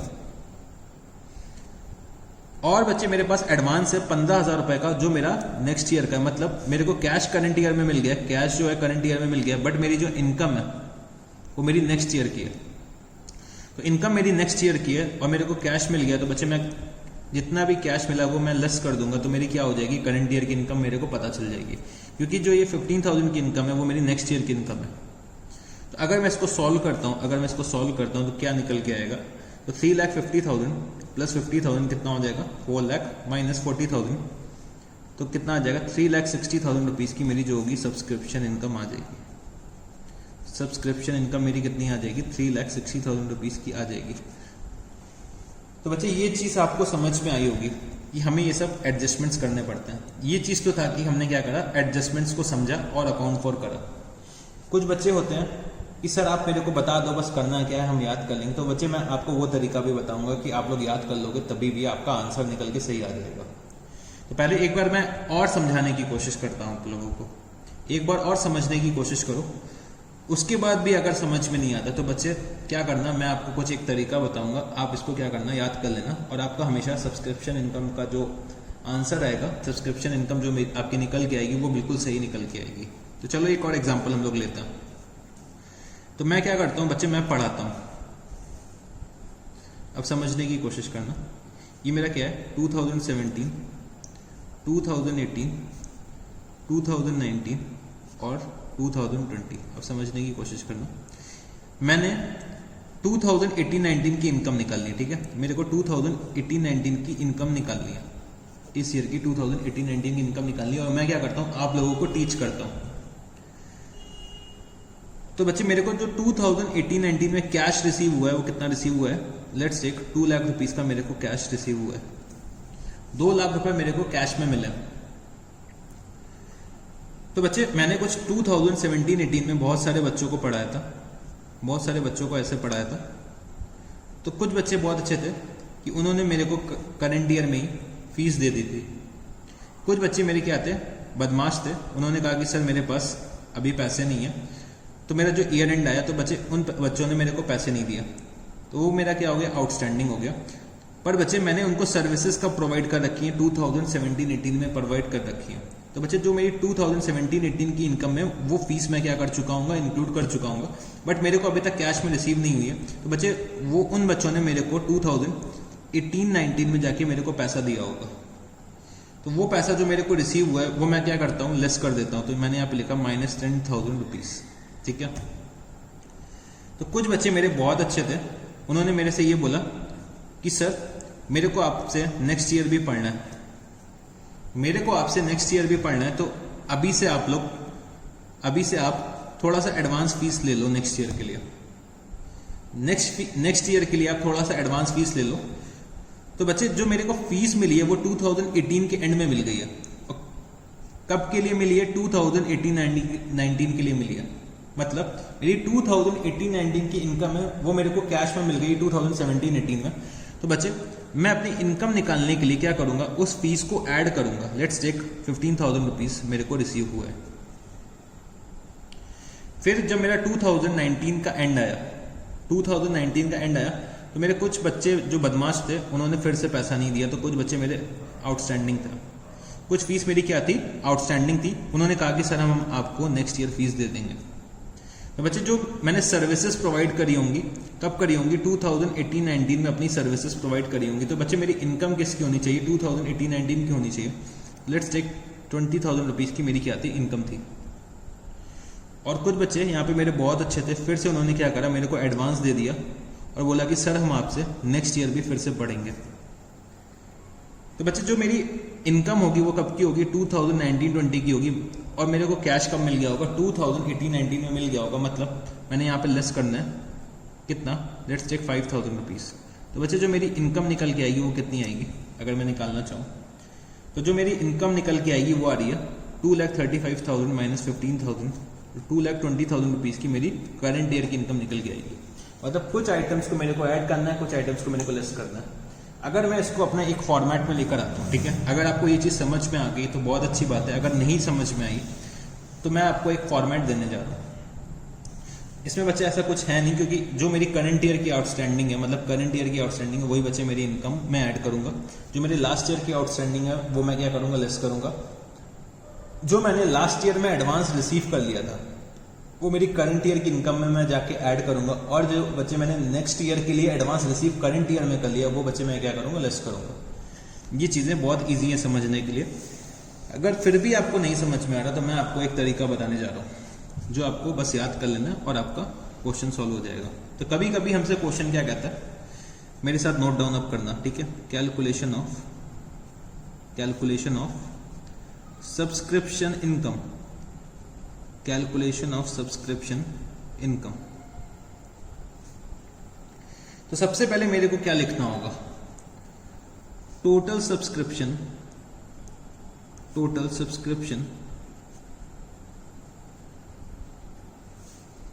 received during the year, total subscription received during the year. तो ये बच्चे मेरे को कहाँ से मिल जाएगा, रिसिप्ट एंड पेमेंट अकाउंट से मेरे को मिल जाएगा। तो ये मैंने क्या करा, यहाँ पे लिख दिया। फिर मेरे को ऐड करना है, क्या ऐड करना होगा,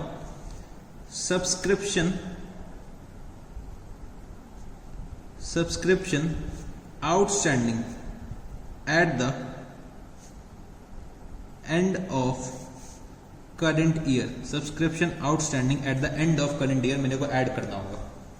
फिर बच्चे अगर मैं एक और चीज ऐड करना चाहूं तो मैं क्या ऐड करूंगा, subscription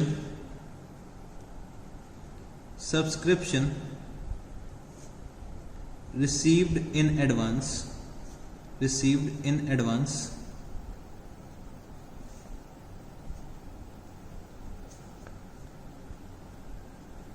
at the beginning of the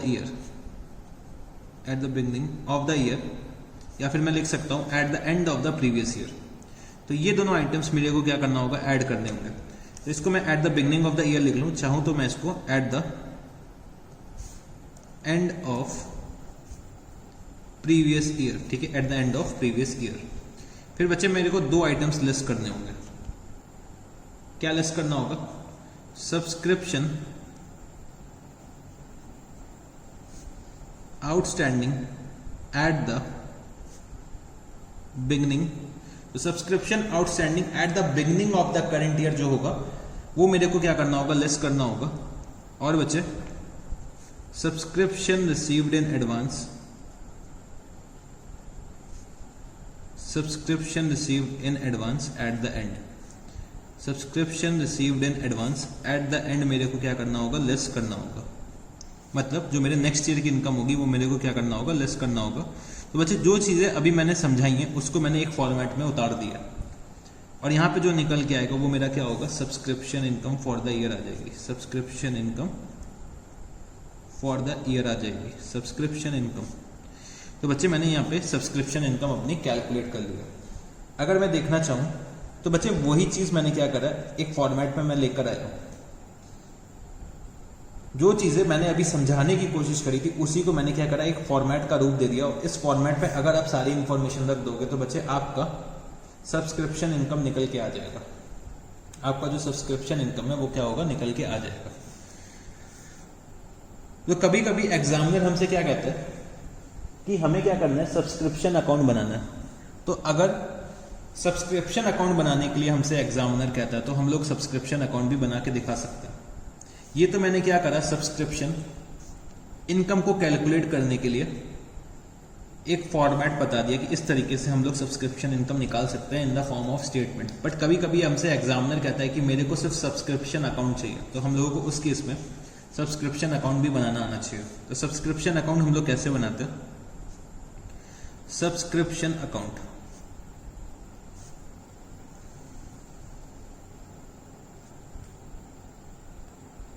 तो हम लोग अपना सब्सक्रिप्शन अकाउंट कैसे बनाएंगे ये समझने की कोशिश करते हैं। तो बच्चे सब्सक्रिप्शन अकाउंट के लिए हमें क्या दे रखा होता है, सबसे पहले तो कुछ एडवांस दे रखा होता है बिगिनिंग ऑफ द ईयर में, कुछ एडवांस दे रखा हुआ है बिगिनिंग ऑफ द ईयर में, और कुछ आउटस्टैंडिंग दे रखा हुआ होता है बिगिनिंग ऑफ द ईयर में। अब बच्चे समझने की कोशिश करना, जो मेरा सब्सक्रिप्शन का अकाउंट होता है वो काहे का अकाउंट होता है, इनकम का अकाउंट होता है, इनकम का अकाउंट होता है, ठीक है। तो जो भी बच्चे मेरे को सब्सक्रिप्शन एडवांस में मिल रखा है, सब्सक्रिप्शन एडवांस में मिल रखा है at the beginning of the year, मतलब लास्ट ईयर के एंड में मेरे को कुछ एडवांस में मिल गया था फॉर द करंट ईयर। तो बच्चे जो मेरा ओपनिंग सब्सक्रिप्शन होगा वो मेरे लिए क्या होगा, अभी एक लायबिलिटी होगा। मेरे को जो पैसा मिला है उसकी मैंने सर्विसेज अभी तक परफॉर्म नहीं करी है, तो वो बच्चे मेरे लिए क्या हो गया, एक बर्डन हो गया। तो वो बच्चे मेरे लिए क्या हो गई, एक लायबिलिटी हो गई। तो बच्चे लायबिलिटी के क्या होते हैं, क्रेडिट बैलेंस होते हैं। क्रेडिट बैलेंस होते हैं तो मैंने यहां पे लिखा क्रेडिट साइड पे by subscription in advance, by subscription in advance at the beginning, by subscription in advance at the beginning. जो भी अमाउंट दे रखा होगा मैंने यहां पे लिख दिया। उसके बाद बच्चे समझने की कोशिश करना, जो मेरे subscription outstanding at the beginning of the year होता है वो बच्चे मैंने क्या करा, सर्विसेज लास्ट ईयर में परफॉर्म कर दी होंगी और बच्चे मेरे को अभी तक पैसा नहीं मिला है। मैंने सर्विसेज परफॉर्म कर दी लास्ट ईयर में बट अभी तक मेरे को पैसा नहीं मिला है, मतलब वो मेरा क्या हो गया, एक एसेट क्रिएट हो गया। एसेट के क्या होते हैं, डेबिट बैलेंसेस होते हैं। तो वो बच्चे मैंने अपने डेबिट साइड पे लिख दिया to subscription outstanding at the beginning, to subscription outstanding at the beginning.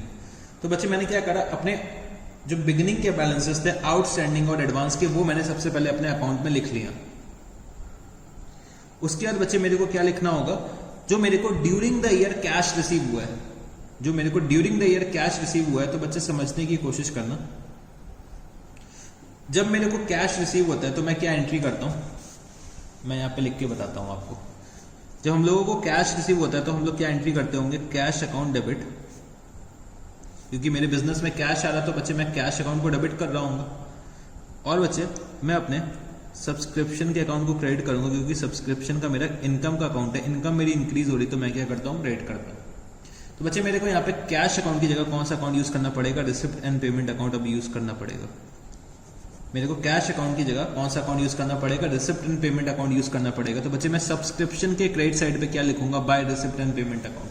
तो बच्चे मैं अपने सब्सक्रिप्शन के अकाउंट में आया और मैंने यहाँ पे लिखा by receipt and payment account. जितना भी मेरे को कैश रिसीव हुआ होगा ड्यूरिंग द ईयर वो मैंने यहाँ पे लिख लिया। अब बच्चे समझने की कोशिश करना, मेरा subscription outstanding at the end, subscription outstanding at the and मेरा क्या होगा, मेरे करंट ईयर की इनकम है, बट बच्चे मेरे को अभी तक रिसीव नहीं हुई है। मेरे करंट ईयर की इनकम है बच्चे, बट अभी तक मेरे को क्या हुई है, रिसीव नहीं हुई है। इसका मतलब क्या है कि मैंने करंट ईयर में सर्विसेज परफॉर्म करी बट मेरे को अभी तक पैसा रिसीव नहीं हुआ। तो अगर मैं उसको लिखना चाहूं तो वो मैं कैसे लिख सकता हूं, तो बाय सब्सक्रिप्शन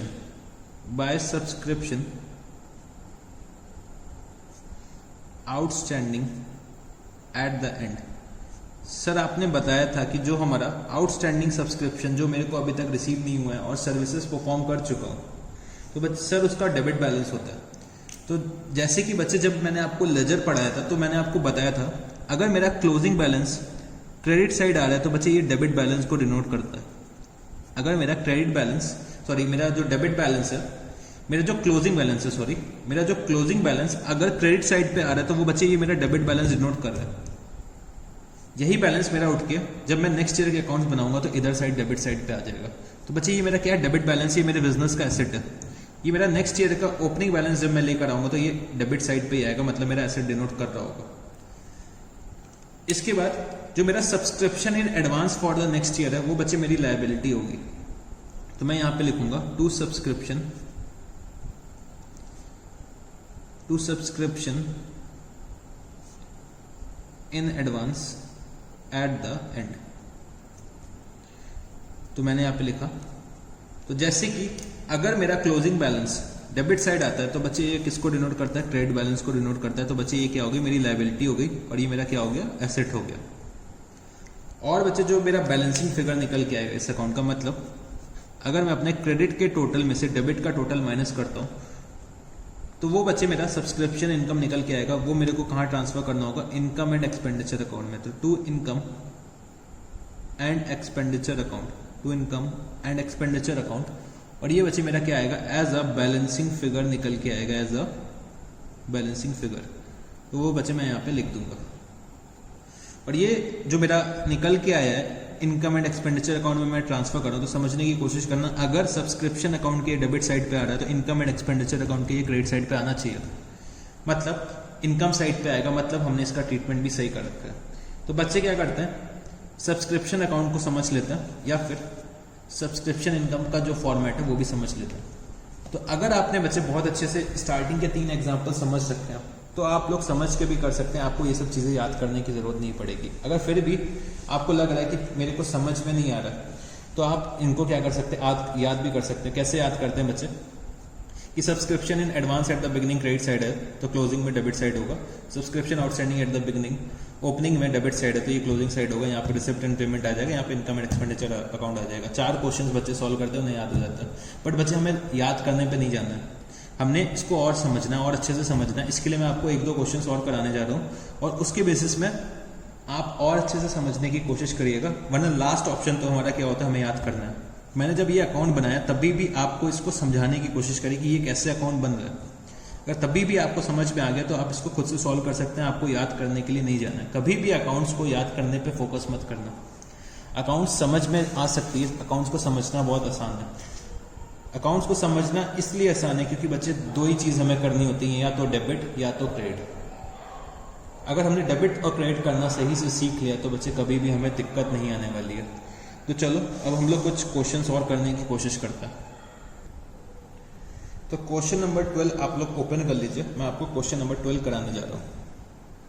तो क्वेश्चन नंबर 12 में क्या दे रखा हुआ है, ये calculate the amount of subscription which will be treated as the income for the year ended 31st March 2018 for each of the following cases। तो बच्चे 5 केस दे रखे हुए हैं, हमें पांचों केसेस में क्या करना है, सब्सक्रिप्शन इनकम निकाल के दिखानी है। तो चलो सबसे पहले बच्चे हम लोग केस 1 सॉल्व करते हैं। केस 1 में क्या दे रखा है कि subscription collected during the year ended 31st March 2018 rupees 2,50,000। Subscription in arrear for the year ended 31st March 2018 rupees 6,000. Subscription received in advance for the year ended 31st March 2019 rupees 5,000। तो बच्चे मेरे को जो सब्सक्रिप्शन रिसीव हुआ है वो कितना दे रखा है during the year 2,50,000 plus arrear कितना है 6,000 रुपीज का करंट ईयर का अरियर है और मेरे को 5,000 रुपए नेक्स्ट ईयर के एडवांस में मिल गए। अगर मैं इसको सॉल्व करना चाहूँ तो मैं कैसे कर सकता हूँ। क्वेश्चन नंबर 12 मेरा क्या है, केस नंबर 1 है। तो अगर मैं इसको सॉल्व करना चाहूँ तो मैं कैसे लिखूंगा, subscription received during the year, subscription received during the year, subscription received during the year कितना 2,50,000 रुपीज प्लस बच्चे करंट ईयर का कुछ आउटस्टैंडिंग है जो मेरे को करंट ईयर में रिसीव नहीं हुआ है, तो वो बच्चे मेरे करंट ईयर की इनकम होगी। तो मैं क्या करूंगा, इसको ऐड करूंगा, plus outstanding subscription, outstanding subscription for current year, for current year कितना 6,000 रुपीज मैंने क्या करा यहाँ पे ऐड कर दिया। फिर बच्चे मैं कुछ चीजें लेस करूंगा, तो क्या लेस करूंगा, subscription received in advance, subscription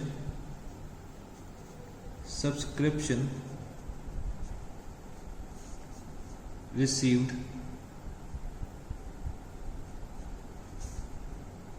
in advance। तो कुछ सब्सक्रिप्शन मेरे को एडवांस में रिसीव हो गया जो कि नेक्स्ट ईयर का है, तो वो बच्चे मैं लेस करूंगा कितना 5,000 रुपीज। तो बच्चे जो ये निकल के आएगा मेरे सब्सक्रिप्शन की इनकम क्या हो जाएगी 2,50,000 रुपीज मेरी सब्सक्रिप्शन इनकम हो जाएगी। तो सब्सक्रिप्शन इनकम कितना आ गया मेरा 2,51,000 रुपीज की मेरी क्या आ गई, सब्सक्रिप्शन इनकम आ गई। फिर बच्चे जो मेरा सेकंड केस है वो क्या दे रखा हुआ है वो भी हम लोग समझने की कोशिश करते हैं। Subscription collected during the year ended 31st March 2018 49,000 rupees. Subscription for the year ended 31st March 2018 collected in the year ended 31st March 2017।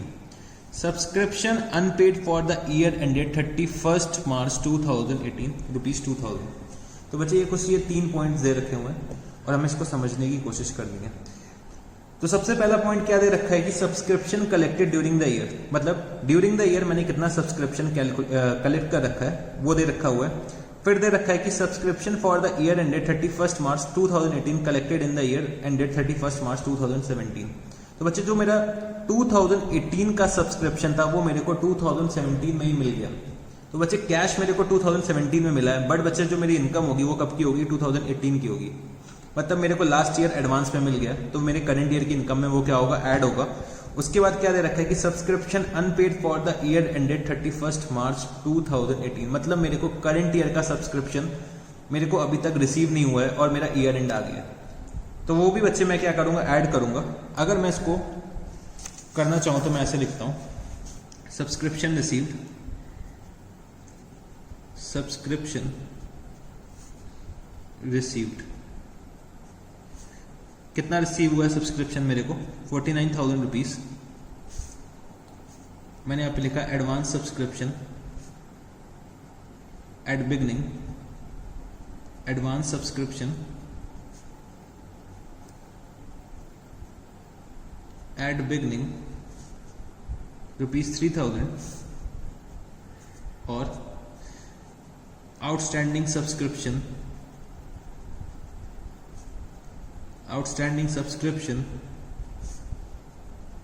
Eight the end कितना 2,000 रुपीज। तो बच्चे टोटल जो आएगा वो मेरी क्या होगी, subscription income for the year हो जाएगी। तो 54,000 रुपीज मेरी क्या होगी, सब्सक्रिप्शन इनकम हो गई है। इसके बाद हम लोग आते हैं अपना केस नंबर 3 पे। तो केस नंबर 3 क्या दे रखा हुआ है, Subscription received during the year ended 31st March 2018 rupees 25,000. Subscription outstanding in the beginning of the year ended 31st March 2018 is rupees 3,000. Subscription not yet collected for the year ended 31st March 2018 is rupees 5,000. तो ये बच्चे दे रखा हुआ है. तो सबसे पहले क्या दे रखा है कि ड्यूरिंग द ईयर कितना सब्सक्रिप्शन मेरे को रिसीव हुआ है. उसके बाद दे रखा है कि subscription outstanding at the beginning of the year क्या है, मतलब लास्ट ईयर का सब्सक्रिप्शन अभी भी आउटस्टैंडिंग है जो लास्ट ईयर में मेरे को नहीं मिला है. तो मेरे को बिगिनिंग ऑफ द ईयर में आउटस्टैंडिंग दे रखा है, मतलब मेरा जो ये 3,000 रुपीज होगा इस 25,000 में इंक्लूडेड होगा. तो मेरे को ये 3,000 रुपीज को एलिमिनेट करना होगा क्योंकि ये मेरा लास्ट ईयर का इनकम है. और बच्चे मेरे को करंट ईयर का इनकम 5,000 रुपीज अभी तक रिसीव नहीं हुआ है. 5,000 रुपीज अभी तक मेरा क्या है, आउटस्टैंडिंग है. अगर मैं इसको डायरेक्टली कैलकुलेट करना चाहूँ तो मैं कैसे कर सकता हूँ. तो 25,000 रुपीज तो मेरे को रिसीव हुआ है, 3,000 रुपीज मेरा लास्ट ईयर का इनकम है और 5,000 रुपीज मेरा करंट ईयर का इनकम है जो मेरे को अभी तक रिसीव नहीं हुआ है. तो बच्चे मैं 25,000 से अगर मैं 3,000 माइनस करता हूँ और 5,000 ऐड करता हूँ तो बच्चे मेरा 27,000 रुपीज क्या आ जाएगा, मेरा सब्सक्रिप्शन का इनकम आ जाएगा. ठीक है, तो इसको मैं कॉपी में सॉल्व नहीं करता हूँ, ठीक है, क्योंकि ये बहुत ईजी सा क्वेश्चन था. इसके बाद हम लोग आते हैं अपने केस नंबर 4 पर. केस नंबर 4 क्या दे रखा हुआ है मेरा, subscription receive during the year ended 31st March 2018 rupees 80,000. तो मेरे को कितना सब्सक्रिप्शन रिसीव हुआ है, 80,000 रुपीज का सब्सक्रिप्शन रिसीव हुआ है during the year ended 31st March 2018. Subscription outstanding in the beginning of the year ended 31st मार्च 2018. तो बच्चे जो बिगिनिंग का आउटस्टैंडिंग बैलेंस दे रखा हुआ है वो कितना है, 5,000 रुपीज दे रखा हुआ है. Subscription not yet collected for the year ended 31st मार्च 2018. तो बच्चे मेरा जो करंट ईयर का सब्सक्रिप्शन था जो अभी तक मैंने रिसीव नहीं करा वो कितना 8,000 रुपीज दे रखा हुआ है. फिर क्या दे रखा है कि subscription for the year ended 31st March 2019 received in advance, मतलब मेरे को नेक्स्ट ईयर का सब्सक्रिप्शन 2,000 रुपीज का मेरे को एडवांस में रिसीव हो चुका है. तो चलो इसको हम लोग अपने रजिस्टर में करने की कोशिश करते हैं. तो यहाँ पे मैं अपना 4th पार्ट करता हूँ. तो मैंने सबसे पहले लिखा subscription receive during the year. Subscription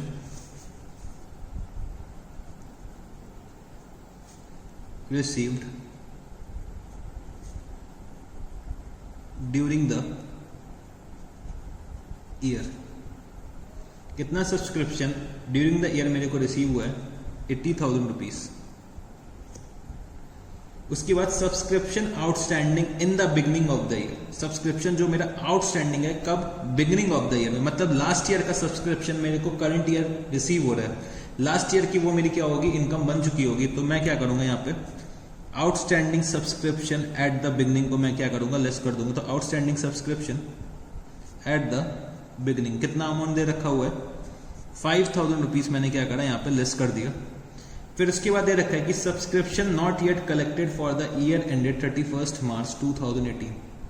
मैंने अपना करंट ईयर का सब्सक्रिप्शन है वो अभी तक रिसीव नहीं करा है, मतलब मेरे करंट ईयर की इनकम है और अभी तक मेरे को कैश नहीं रिसीव हुआ है. तो वो बच्चे कितना है, outstanding subscription eight the and. Outstanding subscription eight the end कितना हो जाएगा मेरा, 8,000 रुपीज हो जाएगा. फिर क्या मेरा 4th पॉइंट क्या दे रखा हुआ है कि subscription for the year ended 31st March 2019 received in advance. मेरे को नेक्स्ट ईयर का सब्सक्रिप्शन करंट ईयर में एडवांस में रिसीव हो गया. वो बच्चे मेरे नेक्स्ट ईयर की इनकम है तो मैं क्या करूंगा, माइनस करूंगा advance subscription for next year. For next year कितना मैं लेस करूंगा, 2,000 रुपीज मैं क्या करूंगा यहाँ पे लेस कर दूंगा. तो बच्चे यहाँ पे मेरा कितना आ जाएगा, 81,000 रुपीज की मेरी सब्सक्रिप्शन इनकम आ जाएगी. तो सब्सक्रिप्शन इनकम मेरी कितनी हो गई, 81,000 रुपीज की मेरी सब्सक्रिप्शन इनकम हो गई. फिर इसके बाद मैंने अपना 5th पार्ट करने की कोशिश करी. तो 5th पार्ट क्या दे रखा हुआ है समझते हैं. चलो, subscription receive during the year ended 31st मार्च 2018 कितना है, 90,000 rupees. Subscription outstanding at the end of the year ended 31st March 2017 5,000 rupees. Subscription received in advance on 31st March 2017 rupees 3,000. Subscription received in advance on 31st March 2018 rupees 4,000. Subscription not yet collected for the year ended 31st March 2018 is rupees 6,000. तो बच्चे इसमें क्या करा, इन्होंने सारे के सारे adjustments दे रखे हुए हैं. तो इस बार हम लोग क्या करते हैं, इसको एक स्टेटमेंट के फॉर्म पे ना करने की जगह हम लोग क्या करते हैं, एक सब्सक्रिप्शन अकाउंट भी बना के देख लेते हैं. तो इससे क्या होगा, हमारा सब्सक्रिप्शन अकाउंट बनाने की भी प्रैक्टिस हो जाएगी, क्योंकि स्टेटमेंट के फॉर्म में हमने इतने सारे एग्जांपल्स कर लिए हैं. तो एक चलो हम लोग सब्सक्रिप्शन अकाउंट बना के करने की कोशिश करते हैं. तो सब्सक्रिप्शन अकाउंट इसमें हम लोग बनाते हैं. तो सब्सक्रिप्शन अकाउंट बनाने के लिए मैंने आपको क्या बताया था कि जो भी सब्सक्रिप्शन मेरे को एडवांस में रिसीव हो चुका है eight the beginning of the year, जो भी सब्सक्रिप्शन मेरे को एडवांस में रिसीव हो चुका है eight the beginning of the year, मतलब मेरे को लास्ट ईयर में रिसीव हो गया और मेरे बिगनिंग में वो क्या दिखा रहा है, एडवांस दिखा रहा है. वो बच्चे मैं क्या करूंगा, अपने क्रेडिट साइड लिख लूंगा, क्योंकि वो मेरी क्या है, एक तरीके की अभी लायबिलिटी है, क्योंकि मेरे ने अभी तक सर्विसेज परफॉर्म नहीं करी. तो मैंने यहां पे लिखा subscription in advance eight beginning. Subscription in advance eight beginning कितना दे रखा हुआ है, subscription in advance eight beginning कितना दे रखा हुआ है, 3,000 रुपीज. सब्सक्रिप्शन इन एडवांस कितना दे रखा हुआ है, 3,000 रुपीज दे रखा हुआ है. फिर मैंने यहां पे लिखा to subscription outstanding at beginning. तो सब्सक्रिप्शन आउटस्टैंडिंग एट बिगनिंग कितना दे रखा हुआ है, 5,000 रुपीज. वो मैंने यहां पे लिख दिया. फिर मैंने देखा कि मेरे को ड्यूरिंग द ईयर कितना सब्सक्रिप्शन रिसीव हुआ है, तो मैंने यहां पे लिखा by receipt and payment account. मेरे को रिसीव हुआ है 90,000 रुपीज. फिर बच्चे मैंने यहां पे लिखा subscription outstanding at the end कितना है, आउटस्टैंडिंग एट द एंड कितना है, मतलब मेरे को करंट ईयर का जो सब्सक्रिप्शन इनकम था जो मेरे को अभी तक रिसीव नहीं हुआ है वो कितना है. तो बच्चे ये निकल के आ रहा है कितना, 6,000 रुपीज दे रखा हुआ है. और मैंने यहां पे लिखा to subscription in advance at the end. Subscription in advance at the end कितना लिख दूंगा मैं यहां पे, subscription received in advance on 31st March 2018 दे रखा हुआ है 4,000 रुपीज. तो बच्चे मैंने सब कुछ लिख दिया. तो टोटल अगर मैं करता हूं तो कितना टोटल आएगा, 99,000 रुपीज माइनस 9,000 रुपीज. 90,000 रुपीज की मेरी क्या आ जाएगी, इनकम आ जाएगी. सब्सक्रिप्शन इनकम मेरी कितनी होगी, 90,000 रुपीज होगी. और ये मैं कहाँ ट्रांसफर कर दूंगा, इनकम एंड एक्सपेंडिचर अकाउंट में मैं इसे ट्रांसफर कर दूंगा, इनकम एंड एक्सपेंडिचर अकाउंट. मैंने यहाँ पे लिखा बैलेंसिंग फिगर. तो इसको मैंने कैसे कैलकुलेट करा, as a balancing figure calculate करा, इसीलिए मैंने लिख दिया एज अ बैलेंसिंग फिगर. तो बच्चे हम लोगों ने क्वेश्चन नंबर 12 में अपने 5 केसेस सॉल्व कर दिया. तो चलो बच्चे एक क्वेश्चन और सॉल्व करने की हम लोग कोशिश करते हैं.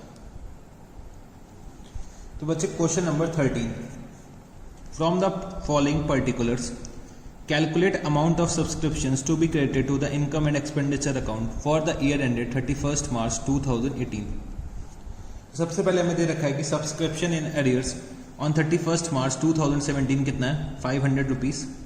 Subscription received in advance on 31st March 2017 for the year ended on 31st March 2018 rupees 1100. Total subscription received during the year ended 31st March 2018 कितना है, 35,400. इंक्लूडिंग क्या दे रखा हुआ है कि 400 year for the year ended 31st March 2017. मतलब जो मेरा ये 500 रुपीज का एरियर था उसमें से सिर्फ 400 ही रिसीव हुआ है. 500 रुपीज का जो ये एरियर था उसमें से सिर्फ 400 करंट ईयर में रिसीव हुआ है.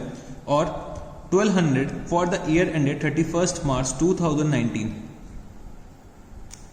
300 for the year ended 31st March 2020. मतलब मेरे के आगे के 2 साल तक का मेरे को क्या मिला है, एडवांस मिला है. Subscription outstanding for the year ended 31st March 2018 कितना दे रखा हुआ है, 400 रुपीज दे रखा हुआ है. और मेरे को क्या करना है, सब्सक्रिप्शन इनकम निकालनी है. तो चलो बच्चे इस क्वेश्चन को सॉल्व करने की कोशिश करते हैं. मैंने यहाँ पे लिखा क्वेश्चन नंबर 13 का सॉल्यूशन है ये. तो calculation of subscription income calculation of subscription income.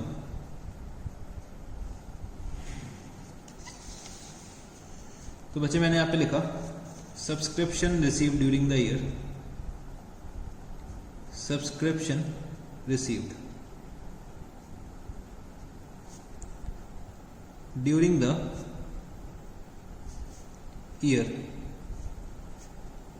कितना रिसीव हुआ है, 35,400 रुपीज रिसीव हुआ है।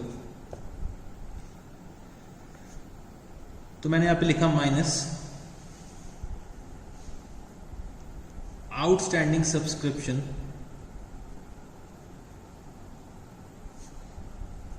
Of previous year received.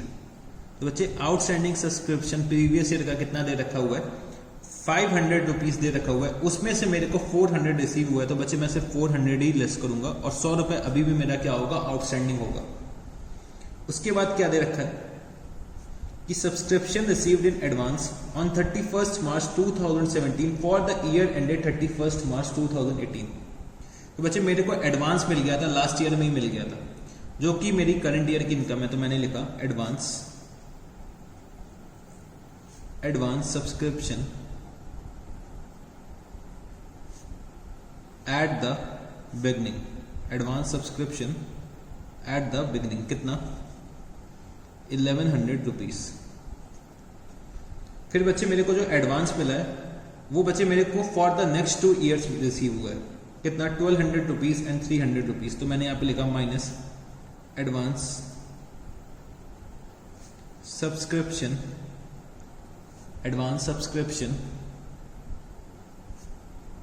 Eight the and, advance subscription eight the end कितना दे रखा हुआ है, 1200 रुपीज प्लस 300 रुपीज। तो बच्चे मेरे को 1500 रुपीज क्या करना होगा, लेस करना होगा।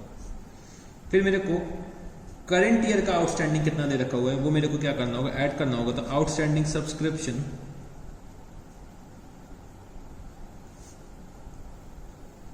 फॉर द करंट ईयर कितना, 400 rupees. Outstanding subscription for the current year कितना दे रखा हुआ है, 400 रुपीज दे रखा हुआ है। तो अगर बच्चे मैं इसको सॉल्व करता हूं तो कितना आएगा, 35,000 रुपीज मेरा आ जाएगा। तो 35,000 रुपीज मेरी क्या हो गई, सब्सक्रिप्शन इनकम हो गई। तो सब्सक्रिप्शन इनकम मेरी कितनी निकल के आई, 35,000 रुपीज आ गई। तो बच्चे हम लोगों ने ये क्वेश्चन नंबर 13 भी अपना सॉल्व कर लिया है। तो बच्चे अब आप लोग आ जाओ क्वेश्चन नंबर 8 पे। From the following extracts of receipt and payment account and the additional information you are required to calculate the income from subscription for the year ending 31st March 2018 and show them in the income and expenditure account and the balance sheet of a club। तो बच्चे कुछ extract दे रखा हुआ है receipt and payment account का for the year ended on 31st मार्च 2018। तो receipt क्या क्या हुई है, सब्सक्रिप्शन 2016-17 का रिसीव हुआ है कितना, 4,000 रुपीज। 17-18 का रिसीव हुआ है 20,000 रुपीज। 2018-19 का जो रिसीव हुआ है वो कितना है, 5,000 रुपीज। और टोटल सब्सक्रिप्शन कितना रिसीव हुआ है, 29,000 रुपीज का टोटल सब्सक्रिप्शन रिसीव हुआ है। Subscription outstanding on 31st March 2017 is rupees 5,000. Subscription outstanding on 31st March 2018 is rupees 4,000. Subscription received in advance on 31st March 2017 on 2017 for 17-18 is rupees 5,000। और हमसे क्या कह रहा है कि हमें क्या करना है, एक तो इनकम एंड एक्सपेंडिचर अकाउंट में कितना सब्सक्रिप्शन आना है वो हमें दिखाना होगा, प्लस हमें balance sheet of the club भी दिखानी पड़ेगी, हमें एक extract of the balance sheet भी बनाना पड़ेगा। तो ये क्वेश्चन हमसे क्या कर रहा है, एक्सपेक्ट कर रहा है कि इनकम एंड एक्सपेंडिचर का एक छोटा सा एक्सट्रैक्ट मैं बना दूं और बैलेंस शीट का एक छोटा सा एक एक्सट्रैक्ट बना दूं। ये मेरे को क्या करना है, सॉल्यूशन में इनकॉर्पोरेट करना है। तो चलो बच्चे इस क्वेश्चन को सॉल्व करने की कोशिश करते हैं। तो यहाँ पे मैं लिखता हूँ क्वेश्चन नंबर 8। तो मेरे को एक छोटा सा इनकम एंड एक्सपेंडिचर अकाउंट बनाना है। इनकम एंड एक्सपेंडिचर अकाउंट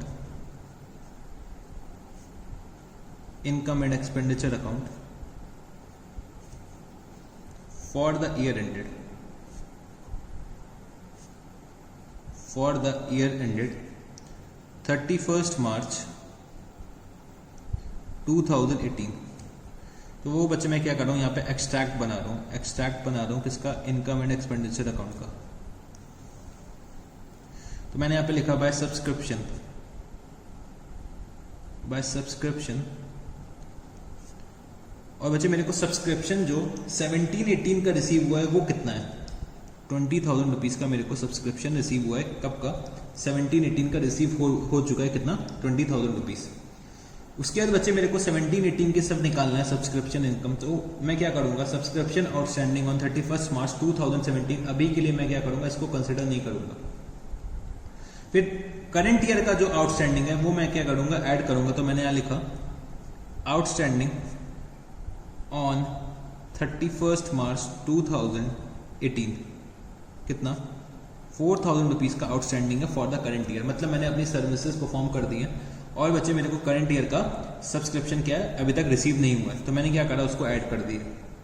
फिर subscription received in advance on 31 March 2017, 31 March 2017 for 2017-18 rupees 5,000। तो बच्चे मेरे को करंट ईयर का सब्सक्रिप्शन एडवांस में रिसीव हो गया था लास्ट ईयर में, कितना, 5,000 रुपीज़। तो मैंने यहाँ पे लिखा प्लस एडवांस ऑन 31 मार्च 2017 कितना, 5,000 रुपीज़। तो बच्चे मेरी जो सब्सक्रिप्शन की इनकम आई वो कितनी आई, 29,000 रुपीज़ की मेरी सब्सक्रिप्शन की इनकम आ गई है। तो ये बच्चे मैंने अपना क्या करा, इनकम एंड एक्सपेंडिचर अकाउंट बना दिया। अब मेरे को क्या बनाना है, बैलेंस शीट का एक्सट्रैक्ट बनाना है। तो मैंने यहाँ लिखा बैलेंस शीट एज एट 31 मार्च 2018 और यहाँ मैंने लिखा ब्रैकेट में एक्सट्रैक्ट। बैलेंस शीट का मैं क्या करने जा रहा हूँ, एक एक्सट्रैक्ट बनाने जा रहा हूँ। तो बैलेंस शीट एज एट 31 मार्च 2018। तो बच्चे सबसे पहले समझने की कोशिश करना, जो ये मेरा सब्सक्रिप्शन आउटस्टैंडिंग ऑन 31 मार्च 2017 कितना दे रखा हुआ है, 31 मार्च 2017 में सब्सक्रिप्शन आउटस्टैंडिंग दे रखा हुआ है 5,000 रुपीज़ का। 5,000 में से मेरे को 4,000 रुपीज़ रिसीव हुए हैं, मतलब 1,000 रुपीज़ अभी भी आउटस्टैंडिंग है। तो बच्चे 1,000 रुपीज़ का मेरा क्या होना चाहिए, एसेट होना चाहिए। तो मैंने यहाँ लिखा आउटस्टैंडिंग सब्सक्रिप्शन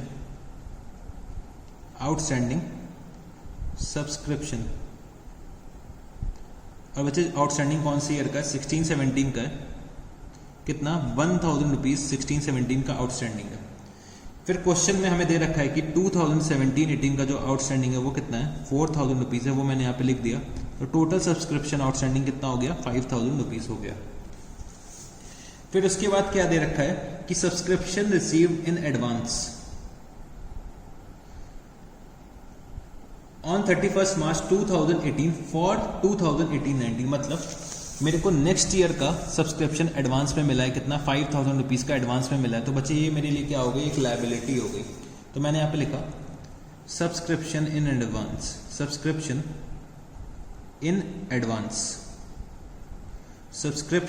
एडवांस कितना, कौन सा ईयर है हमारा, 2018-19, 5,000 रुपीज़ का मेरे को सब्सक्रिप्शन एडवांस में रिसीव हुआ है। तो ये बच्चे मेरा क्या बन के तैयार हो गया, एक बैलेंस शीट का एक्सट्रैक्ट बन के तैयार हो गया कि हम लोग अपने बैलेंस शीट में सब्सक्रिप्शन को कैसे दिखाते हैं, वो मैंने आपको एक एग्जांपल के थ्रू करा दिया है। तो चलो बच्चे, और हम लोग अपने टॉपिक को आगे लेकर चलते हैं। तो बच्चे जो अभी तक हम लोगों ने डिस्कस कर रखा है कि हम लोग अपने कैश बेसिस ऑफ अकाउंटिंग में कैसे हम लोग कैश बेसिस ऑफ अकाउंटिंग से अक्रूवल बेसिस ऑफ अकाउंटिंग पे जाते हैं, ये अभी हम लोगों ने समझा है सब्सक्रिप्शन इनकम के केस में। अब बच्चे अब हमें समझना है कि अक्रूवल बेसिस से कैसे हम कैश बेसिस में जाते हैं। अभी तक हम लोग समझ रहे थे कैश बेसिस से अक्रूवल बेसिस में कैसे जाते हैं। अब हमें अक्रूवल बेसिस से कैश बेसिस पे जाना है। मतलब हमें क्या हो सकता है, इनकम एंड एक्सपेंडिचर अकाउंट बना के दे देंगे वो लोग और बोलेंगे हमारी सब्सक्रिप्शन इनकम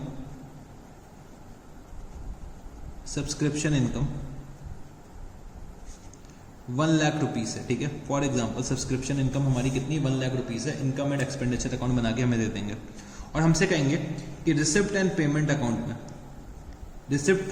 अकाउंट के अकॉर्डिंग आप ये निकाल के दिखाओ कि हमको कितना कैश में सब्सक्रिप्शन रिसीव हुआ है, कितना कैश में सब्सक्रिप्शन रिसीव हुआ है, ये आप हमें निकाल के दिखा दो। तो इस बार इन्होंने क्या करा है, हमारे साथ उल्टा खेल दिया। अभी तक हम लोग क्या करते थे, एक्रूअल बेसिस में सब्सक्रिप्शन इनकम निकालते थे। अब मेरे को क्या करना है, कैश बेसिस में कितना कैश रिसीव हुआ है वो मेरे को निकालना है। तो अभी तक जो हम लोग क्वेश्चन शुरू करते थे cash receive during the year से करते थे। अब मैं क्वेश्चन जो शुरू करूंगा वो कहाँ से शुरू करूंगा, subscription income for the year से शुरू करूंगा और मेरे को कैश रिसीव तक वापस आना होगा। तो अगर मैं इसको सिंपल वे में बोलना चाहूँ, जितनी चीज़ें पहले हम लोग ऐड करते थे उनको हम क्या करेंगे, अब लेस कर देंगे, क्योंकि हम लोग वापस आ रहे हैं। तो जो चीज़ें मैंने ऐड करी होंगी जब मैं कैश बेसिस से एक्रूअल बेसिस जा रहा था, वो मैं क्या करूंगा, अब लेस करूंगा। और जो 2 आइटम्स मैंने लेस करे थे वो बचे, अब मैं क्या करूंगा, ऐड कर दूंगा, तो बचे मेरा काम हो जाएगा। बस इतना डिफरेंस है। अभी तक जो चीज़ें मैं ऐड कर रहा था जब मैं कैश बेसिस से एक्रूअल बेसिस जा रहा था वो मैं अब लेस करूंगा, और बचे जो चीज़ें मैं लेस कर रहा था वो मैं अब क्या करूंगा, ऐड करूंगा। तो मेरा क्या आ जाएगा, कैश सब्सक्रिप्शन आ जाएगा कि मैंने कितना कैश सब्सक्रिप्शन रिसीव करा हुआ है। तो चलो अगर मैं इसको लिखना चाहूँ तो मैं कैसे लिख सकता हूँ, कैलकुलेशन ऑफ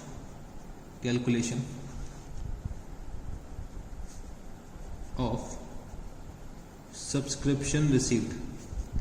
तो हो सकता है हम लोगों से वो सब्सक्रिप्शन रिसीव्ड कैलकुलेट करवा ले एग्जामिनर, तो हम लोगों को वो भी आना चाहिए। तो सबसे पहले हमने लिखा यहाँ पे सब्सक्रिप्शन इनकम मेरी कितनी है, सब्सक्रिप्शन इनकम। तो इस बार मैं क्वेश्चन अपना जो शुरू कर रहा हूँ वो मैं कहाँ से करूँगा, सब्सक्रिप्शन इनकम से शुरू करूँगा। अब अच्छे समझने की कोशिश करना, जो भी सब्सक्रिप्शन मेरे को करंट ईयर में रिसीव होगा वो मेरे को क्या करना होगा, ऐड करना होगा।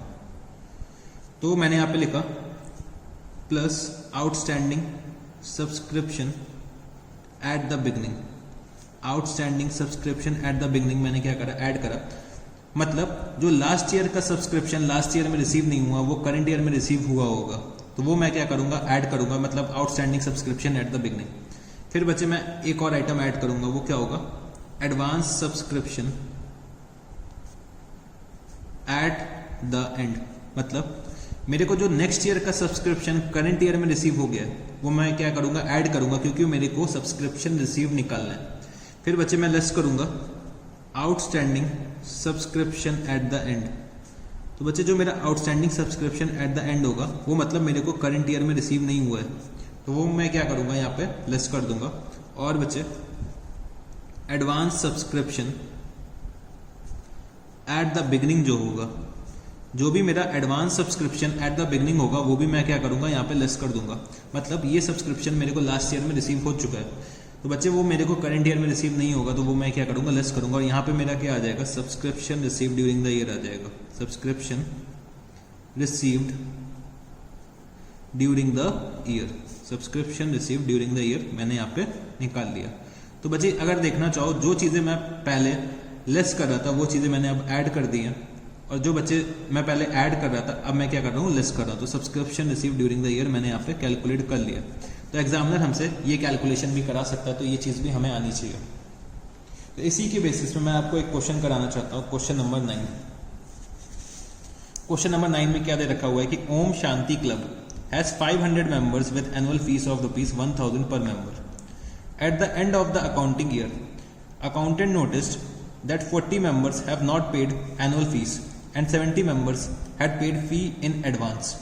Help the accountant to compute cash receipts of annual fee for the year. तो हमें क्या निकालना है, cash receipts of annual fee for the year calculate करना है। तो बच्चे क्वेश्चन नंबर 9 मैं यहाँ पे सॉल्व करने जा रहा हूँ। सबसे पहले मैंने क्या लिखा है यहाँ पे, calculation of cash receipt, calculation of cash receipt. मैंने यहाँ पे लिखा सब्सक्रिप्शन इनकम। तो बच्चे मेरी सब्सक्रिप्शन इनकम कितनी हो जाएगी, मेरे 500 मेंबर्स हैं और बच्चे 1000 पर मेंबर मेरे को रिसीव करना है, मतलब मेरी सब्सक्रिप्शन इनकम हो गई 5 लाख रुपीस। अब बच्चे मैं क्या करूंगा, अक्रूअल बेसिस से मैं कैश बेसिस पे जा रहा हूं, और अकाउंटेंट ने क्या नोटिस करा है कि 40 members have not paid the annual fees. तो मैंने यहाँ पे लिखा आउटस्टैंडिंग आउटस्टैंडिंग सब्सक्रिप्शन मेरा कितना हो जाएगा, आउटस्टैंडिंग सब्सक्रिप्शन को मैं क्या करूँगा, लेस कर दूंगा, मतलब 40 मेंबर्स इंटू 1000 रुपीज़, मतलब 40,000 रुपीज़ मैंने लेस करा। और उसके बाद क्या दे रखा है कि 70 members had paid fee in advance, तो 70 मेंबर्स ने मेरे को एडवांस में फी पे कर दी है फॉर द नेक्स्ट ईयर। मैंने यहाँ पे लिखा एडवांस सब्सक्रिप्शन कितना, 70 इंटू 1000 रुपीज़, कितना हो जाएगा ये, 70,000 रुपीज़ हो जाएगा। तो बच्चे मेरी जो सब्सक्रिप्शन रिसीव्ड कितना आएगा, या मैं कह सकता हूँ मेरा एनुअल फी रिसीव कितना आ जाएगा, 5,30,000 रुपीज़ आ जाएगा। तो बच्चे ये मेरा क्या होगा, आंसर होगा, मतलब एनुअल फीस मैंने कितनी रिसीव कर रखी है वो कितनी होगी, 5,30,000 रुपीज़ आ जाएगी। तो अगर मैं इस क्वेश्चन में देखना चाहूँ तो बच्चे इसमें दे रखा है कि फ़ी की बात करी, सब्सक्रिप्शन की बात नहीं करी, तो मैंने यहाँ पे फ़ी लिख दिया, ठीक है। फ़ी इनकम, आउटस्टैंडिंग फ़ी और एडवांस फ़ी, ठीक है। मैं थोड़ा सा भावनाओं में आ गया था और मैंने बार बार सब्सक्रिप्शन का नाम देख के मैंने सब्सक्रिप्शन ही यहाँ पे लिख दिया। तो बच्चे क्वेश्चन में फ़ी दे रखा हुआ है तो हम लोग क्या करेंगे, फ़ी यूज़ करेंगे, हम लोग सब्सक्रिप्शन नाम यूज़ नहीं करेंगे। तो मैंने यहाँ पे फ़ी लिख दिया है, ठीक है। आप लोग भी इसको सही कर लीजिएगा। तो चलो बच्चे, ये चीज़ हम लोगों ने सब्सक्रिप्शन से रिलेटेड काफ़ी डिस्कशन कर लिया। तो अब हम लोग अपने नेक्स्ट टॉपिक पे जाते हैं। तो जैसे कि बच्चे हम लोगों को सब्सक्रिप्शन निकालने के लिए बोला गया है, हम लोगों ने सब्सक्रिप्शन निकालने के लिए बहुत सारे तरीके समझे, बहुत अच्छे से सब्सक्रिप्शन निकालना समझा। तो बच्चे कभी कभी हम लोगों से हो सकता है एक्सपेंसेस निकालने के लिए भी बोल सकता है।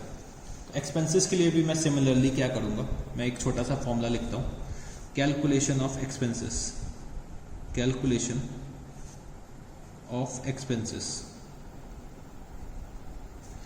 तो बच्चे मैं अपने एक्सपेंसेस को कैसे कैलकुलेट करूँगा, ये हम लोग समझने की कोशिश करते हैं। तो मैंने यहाँ पे लिखा expenses paid during the year, मैंने कितने एक्सपेंसेस पे करें ड्यूरिंग द ईयर, तो expenses paid during the year वो मैंने क्या करा, यहाँ पे लिख लिया। फिर बच्चे मेरे जो आउटस्टैंडिंग एक्सपेंसेस कितने हैं eight the end of the year, outstanding expenses eight the end of the year, वो मेरे को क्या करने होंगे, ऐड करने होंगे, क्योंकि वो मेरे करंट ईयर के एक्सपेंसेस है। फिर मैंने यहाँ पे लिखा एडवांस, या कह सकता हूँ prepaid expenses eight the beginning. जो मेरे prepaid expenses eight the beginning होंगे, वो मतलब मैंने लास्ट ईयर में पे कर दिए होंगे करंट ईयर के एक्सपेंसेस, वो बच्चे मैं क्या करूँगा, ऐड करूँगा, क्योंकि वो मेरे करंट ईयर के एक्सपेंसेस है। फिर बच्चे मैं क्या लेस करूँगा, outstanding expenses of previous year में क्या करूंगा, वो लेस कर दूंगा। मतलब मैं लिख सकता हूं outstanding expenses eight the beginning भी मैं लिख सकता था, तो मैंने यहाँ लिख दिया outstanding expenses of previous year, मैं क्या करूंगा, लेस कर दूंगा। और बच्चे मैं क्या लेस करूंगा, प्रीपेड एक्सपेंसेस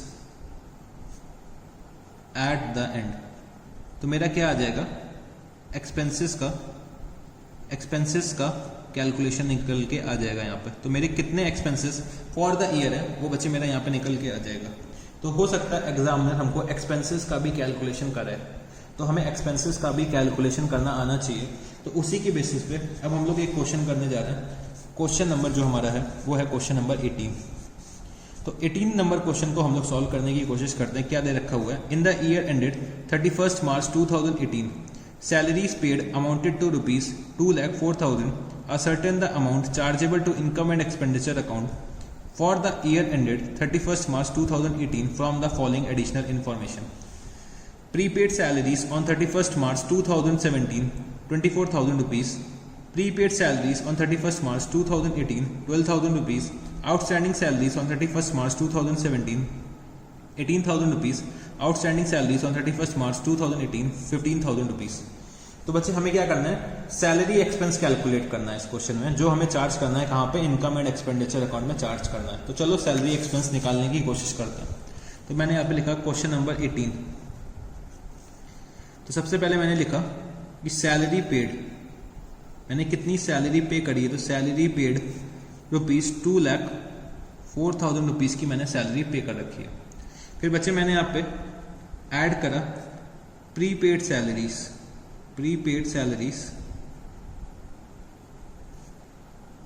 एज ऑन 31 मार्च 17। तो जो भी मैंने करंट ईयर की सैलरी लास्ट ईयर पे कर दी, वो बच्चे मेरे करंट ईयर का एक्सपेंस है, तो मैंने यहाँ पे ऐड करा कितना 24,000 रुपीज।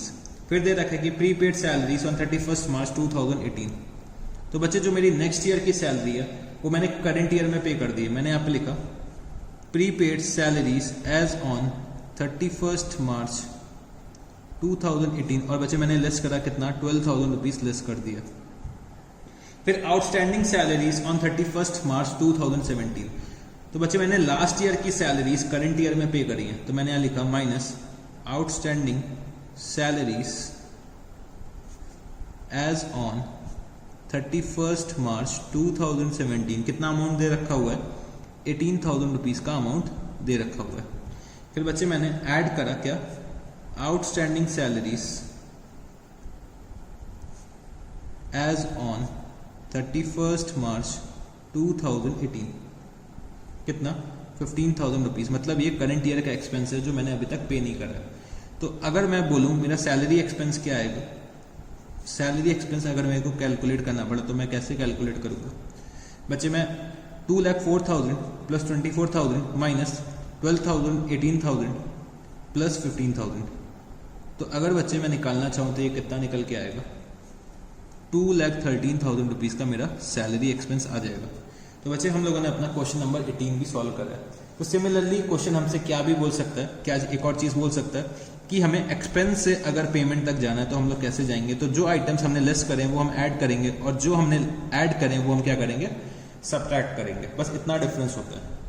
तो अगर हमसे एक्सपेंस से पेमेंट तक जाने के लिए बोलेगा तभी भी हम लोग ये कर लेंगे अगर मेरे को इनकम एंड एक्सपेंडिचर अकाउंट से रिसिप्ट एंड पेमेंट अकाउंट बनाने को मिलता है। तो बच्चे ऐसे क्वेश्चंस भी हमें मिल सकते हैं एग्जाम में कि हमें इनकम एंड एक्सपेंडिचर अकाउंट से रिसिप्ट एंड पेमेंट अकाउंट बनाना या फिर रिसिप्ट एंड पेमेंट अकाउंट से इनकम एंड एक्सपेंडिचर अकाउंट बनाना। तो दोनों चांसेस होते हैं एग्जाम में क्वेश्चन आने के, तो हमें दोनों तरीके से करना आना चाहिए। तो हम लोगों ने यहाँ पे क्वेश्चन नंबर 18 सॉल्व कर लिया। तो चलो बच्चे आज के लिए हम लोग इतना ही रखते हैं, ठीक है। आज के लिए हम लोग इतना ही रखते हैं। हम लोगों ने आज काफ़ी डिस्कशंस करे। पहले हम लोगों ने कुछ फंड बेस्ड अकाउंटिंग की बात करी और बैलेंस शीट के कुछ क्वेश्चन सॉल्व करे उसके बेसिस पे। उसके बाद हम लोगों ने सब्सक्रिप्शन को बहुत डिटेल में डील करा, बहुत डिटेल में पूरे कॉन्सेप्ट्स को सब्सक्रिप्शन के हमने समझने की कोशिश करी कि पूरा सब्सक्रिप्शन का कॉन्सेप्ट हमसे क्या कहता है। वो हम लोगों ने बहुत अच्छे से डिटेल में पढ़ा और हम लोगों ने कुछ एक्सपेंसेस की भी बात करी। तो ये सब चीज़ें आज हम लोगों ने फिनिश ऑफ कर लिया, ठीक है। फिर जब मैं नेक्स्ट क्लास में आऊँगा तो मेरे को कुछ और छोटी सी बातें करनी है थोड़ी बहुत, फिर हम लोग अपने फुल फ्लेजेड क्वेश्चंस पे आ जाएंगे जो जिस पे हमें आ जाना चाहिए। तो चलो पहले मैं क्या करूँगा नेक्स्ट क्लास में आपको पहले जो बाकी कॉन्सेप्ट्स रह गए हैं वो सब डिस्कस करूँगा। उसके बाद मैं क्या करूँगा फुल फ्लेजेड क्वेश्चंस पे आ जाऊँगा। तो सर आज के लिए हमें कोई होमवर्क नहीं मिलने वाला है, तो बच्चों की भारी मांग के आगे सर की एक ना चली और सर ने कहा कि लो बेटा लो। तो क्वेश्चन नंबर आपको करना है जो होमवर्क में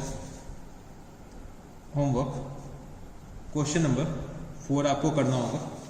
इसके बाद क्वेश्चन नंबर 5, क्वेश्चन नंबर 6, फिर क्वेश्चन नंबर 10 और क्वेश्चन नंबर 11। तो बच्चे इतने क्वेश्चंस आपको करने हैं 4, 5, 6, 10 एंड 11। पहले क्या करना है जो क्वेश्चंस मैंने कराए हैं उसको रिवाइज करना है, सब्सक्रिप्शन के कॉन्सेप्ट को पूरा रिवाइज करना है, एक्सपेंसेस के कॉन्सेप्ट को रिवाइज करना है, फंड बेस्ड अकाउंटिंग को रिवाइज करना है, ठीक है। जितना भी आज मैंने कराया उसको पहले रिवाइज करना है। उसके बाद हमें क्या करना है क्वेश्चन नंबर 4, 5, 6, 10 और 11 सॉल्व करना है। तो चलो बच्चे आज के लिए हम लोग इतना ही रखते हैं। तो हम यहाँ पे अपने क्लास को एंड करते हैं। तो thank you guys, good night, see you, Tata.